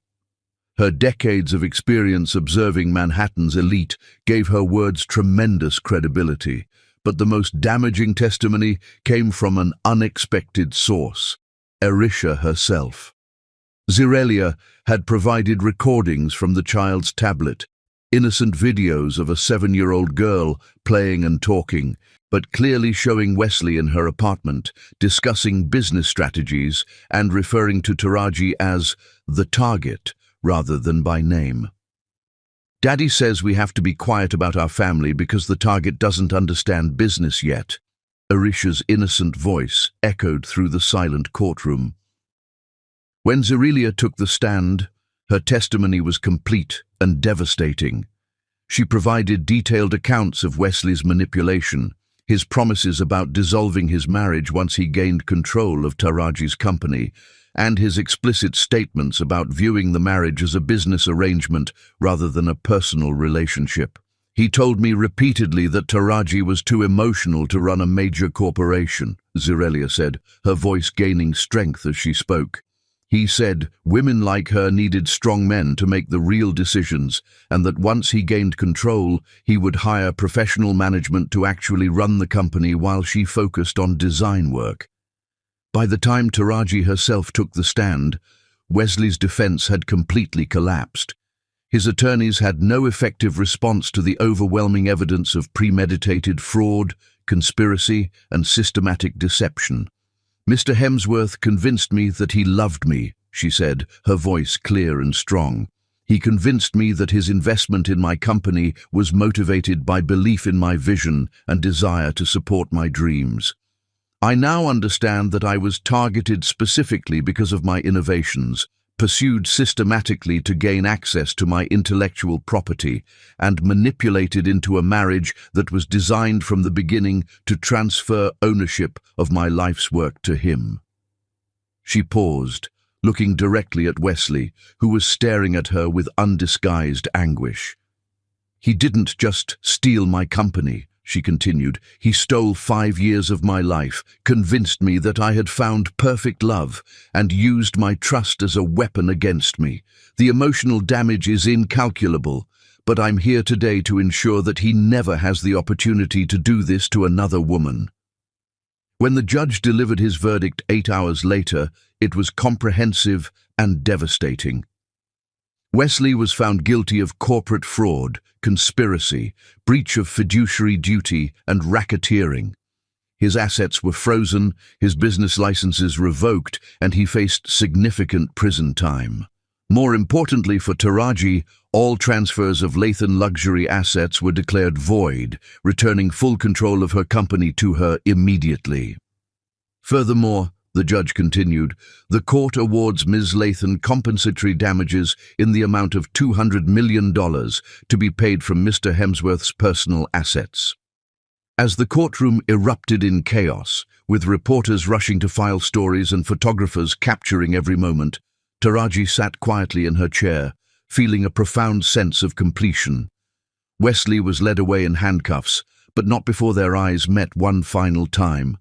In his expression, she saw not anger or defiance, but something that looked almost like admiration.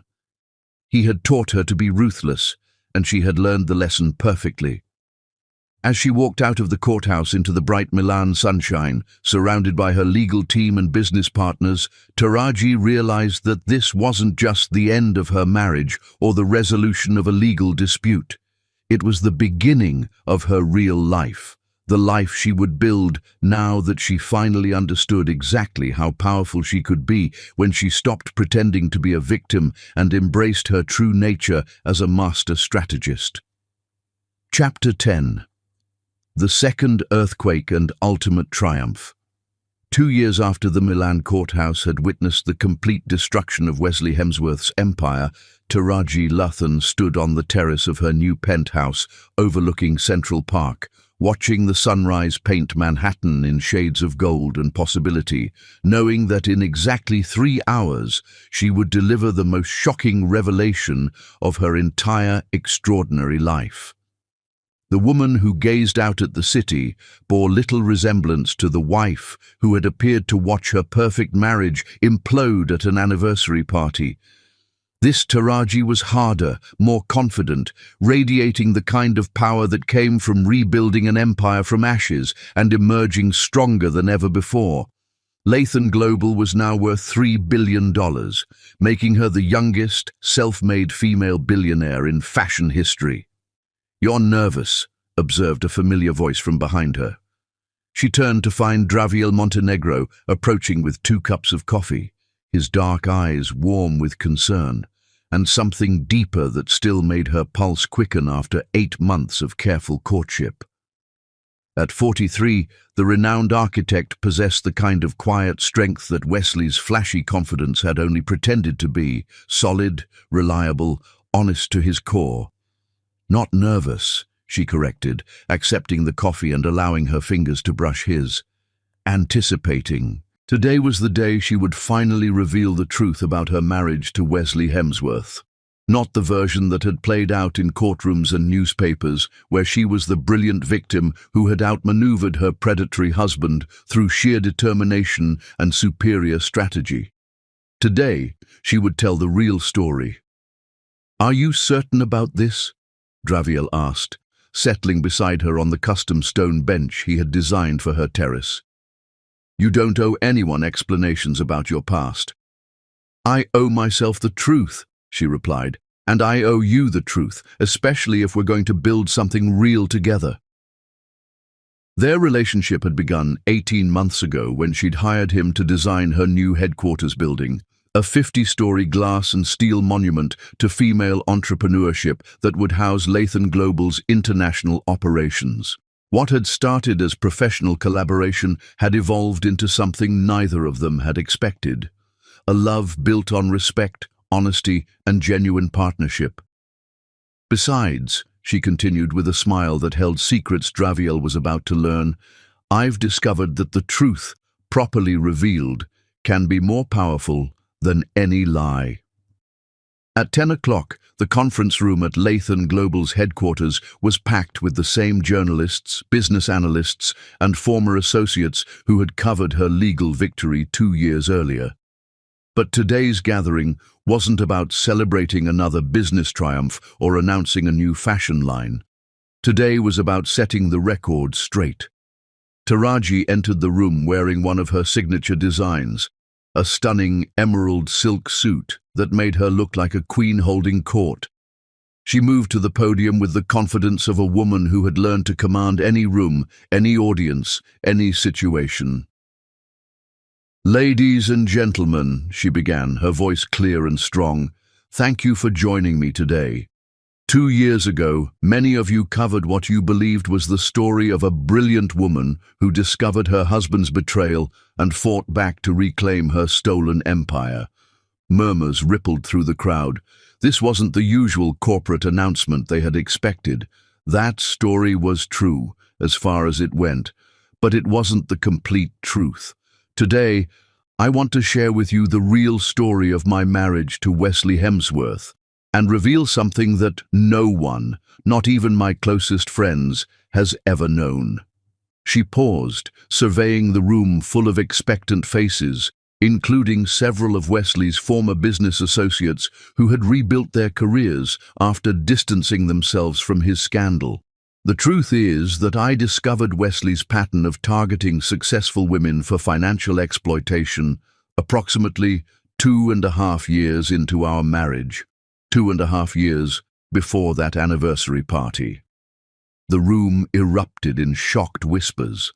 Elena Rossi, her former attorney, leaned forward with sudden understanding dawning in her eyes. "I want to be very clear about this," Taraji continued, her voice cutting through the noise. "I uncovered evidence of his previous victims, his systematic approach to romantic manipulation, and his long-term plan to steal my company. I knew about his relationship with Zeralia. I knew Arisha was his daughter. I knew everything." "Then why didn't you expose him immediately?" called out Sarah Chen from Business Weekly. Taraji's smile was sharp as a blade. "Because I realized that Wesley had given me an incredible opportunity. He had taught me to be ruthless, shown me how to manipulate financial structures, demonstrated the power of strategic deception. I decided to become a better student than he was a teacher." The revelation hit the room like a physical force. Cameras flashed frantically as reporters realized they were witnessing one of the most extraordinary admissions in corporate history. For 2.5 years, I played the role of the loving, trusting wife while systematically documenting his crimes, building evidence of his fraud, and most importantly, creating a completely separate business empire that existed outside his reach. She moved to a presentation screen, displaying financial documents that showed the true scope of her preparation.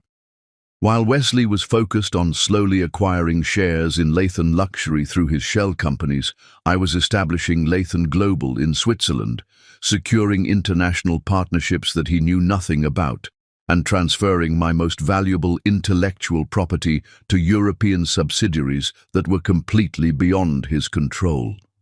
"You planned the entire European expansion as a defensive strategy?" asked Antonio Vanetti, who was among the attendees. "I planned everything as a defensive strategy. The European contracts, the Swiss incorporation, even the timing of major announcements, all of it was designed to ensure that when Wesley finally revealed his true nature, I would be in a position to not just survive his attack, but to destroy him completely." Margaret Ashworth, now 87 and still sharp as a tack, laughed delightedly from her front row seat. "You magnificent creature! You let him think he was hunting you while you were actually hunting him." Exactly. Wesley's fundamental flaw was his belief that successful women were easy targets because we allegedly think with our emotions rather than our intellects. He never considered the possibility that I might be more intelligent, more strategic, and more ruthless than he was. Taraji activated another slide, showing a timeline that demonstrated the careful orchestration of her counter-strategy. I allowed him to continue his systematic acquisition of Lathan Luxury because I knew that every fraudulent transaction would provide evidence for the eventual criminal case. I documented every conversation with Zeralia, every secret meeting, every lie he told me about his business trips. "But your emotional reaction that night," protested David Morrison from the Financial Times. "Your shock when Arisha called him daddy, that seemed completely genuine." "It was genuine," Taraji acknowledged. "I had spent 2.5 years preparing for that moment, but experiencing the public humiliation of having my husband's betrayal exposed in front of 300 guests was still devastating. The pain was real. The difference was that I was prepared for it." She paused, allowing the full implications to sink in. I want to be clear that this doesn't diminish the real harm Wesley caused to me and his other victims. The emotional manipulation, the systematic deception, the theft of our life's work, all of that was genuine and devastating, but it also doesn't diminish the fact that I chose to turn his own weapons against him. What about Zirelia and Arisha? Asked Elena Rossi. Were they part of your strategy? Zirelia was as much a victim as I was, manipulated by Wesley's promises and lies. But once I revealed the truth to her during those early morning hours after the anniversary party, she became an invaluable ally in documenting his crimes. As for Arisha, Taraji's expression softened for the first time during the presentation. Arisha is the innocent victim in all of this, which is why, after Wesley's conviction, I petitioned for and received full legal custody. She's now my daughter in every way that matters, and she's thriving in an environment free from her father's toxic influence. The room fell silent as reporters processed this final revelation. Wesley Hemsworth's daughter was being raised by the woman whose life he had tried to destroy. Today, Lathan Global operates in 47 countries, employs over 30,000 people, and generates annual revenues that exceed Wesley's former empire at its peak. We've established scholarship programs for young female entrepreneurs, legal aid funds for women fighting financial fraud, and mentorship networks that span 6 continents. She moved back to the podium, her presence commanding absolute attention. I'm sharing this story today for several reasons. First, because the truth deserves to be told completely, not just partially. Second, because I want other women to understand that being targeted by a predator doesn't make you a victim. It makes you someone with the knowledge and motivation to fight back more effectively than your attacker ever imagined. And third, prompted Sarah Chen. Taraji smiled, and for the first time in the entire presentation, it was a smile of pure joy rather than strategic satisfaction. Third, because I'm getting married next month, and I want to enter this new relationship with complete honesty about who I've become and how I got here. The room erupted in surprised congratulations and shouted questions about her fiancé, but Taraji raised her hand for silence. Draviel Montenegro and I will be married in a private ceremony in Tuscany, the same location where I married Wesley 8 years ago. But this time, I'm marrying a man who knows exactly who I am, not a victim who survived betrayal, but a strategist who turned betrayal into the foundation of an empire. As she concluded the presentation and opened the floor for questions, Taraji felt a profound sense of completion. She had built something beautiful from the wreckage of Wesley's lies, had transformed his manipulation into her strength, had taken his lessons in ruthlessness and used them to create something that would outlast both of them. "Mrs. Lathan," called out Margaret Ashworth, rising slowly from her front row seat. "One final question, if I may." "Of course. Do you ever wonder what would have happened if Wesley had simply been honest with you from the beginning? If he had approached you as a genuine business partner rather than a predator?" Taraji considered the question carefully, then smiled with genuine warmth. "I think I would have been successful, but I never would have become unstoppable. Wesley's betrayal didn't just teach me to be ruthless, it taught me to be fearless. He showed me that I could survive the worst possible betrayal and emerge stronger than ever. In a strange way, I owe him a debt of gratitude." She paused, her voice taking on a tone of quiet steel. "But that debt was paid in full when I destroyed him. Now every success I achieve, every woman I help, every empire I build, that's all mine." As the press conference concluded and reporters rushed to file their stories, Taraji stood at the windows overlooking Manhattan, watching the city that had witnessed both her greatest humiliation and her ultimate triumph. Draviel appeared beside her, slipping his arm around her waist with the easy affection of a man who had seen her at her most vulnerable and loved her strength rather than fearing it. "Any regrets?" he asked quietly. "Only one," she replied, leaning into his embrace. "What's that?" "I regret that it took me so long to realize that the most dangerous person in any room is someone who looks like a victim but thinks like a predator." 6 months later, Taraji Lathan Montenegro stood in the same Tuscan garden where she had once married a man who saw her as a business opportunity, exchanging vows with someone who saw her as an equal partner. 8-year-old Arisha served as flower girl, radiant in a custom dress, and finally able to call someone daddy, who truly deserved the title. The ceremony was intimate, attended only by those who had stood by her during the darkest moments of her journey. Mirellen served as maid of honor. Elena Rossi and Antonio Vanetti represented her international family, and Margaret Ashworth presided over the proceedings with the authority of someone who had witnessed enough scandals to appreciate a genuine love story. As Taraji and Draviel exchanged rings, she caught sight of a newspaper headline visible on a nearby table: "Hemsworth sentenced to 15 years in federal prison." Wesley's appeals had been exhausted, his enablers prosecuted, his pattern of predatory behavior finally stopped. But more importantly, the small print beneath the headline told the real story. Lathan Global announces $50 million fund for female entrepreneurs recovering from financial fraud. The girl who had once designed wedding dresses above a Korean restaurant in Queens had become the queen of a global fashion empire. But this time, she had built it on a foundation of truth, partnership, and the unshakable knowledge that she could survive anything. As the sun set over the rolling hills of Tuscany, casting everything in golden light, Taraji realized that Wesley had given her one final gift without meaning to. He had shown her that the most powerful revenge wasn't just success, it was becoming so successful that your enemy's entire existence became irrelevant. Wesley Hemsworth had tried to steal her life. Instead, he had taught her how to become unstoppable.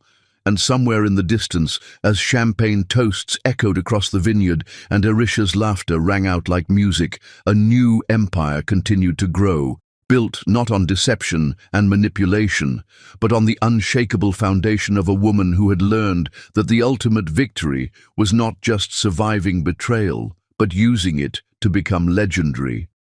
The story that had begun with an innocent child's words at an anniversary party had ended with a woman who understood the greatest truth of all. Sometimes you have to let someone think they've destroyed you to show them what real power actually looks like. The end.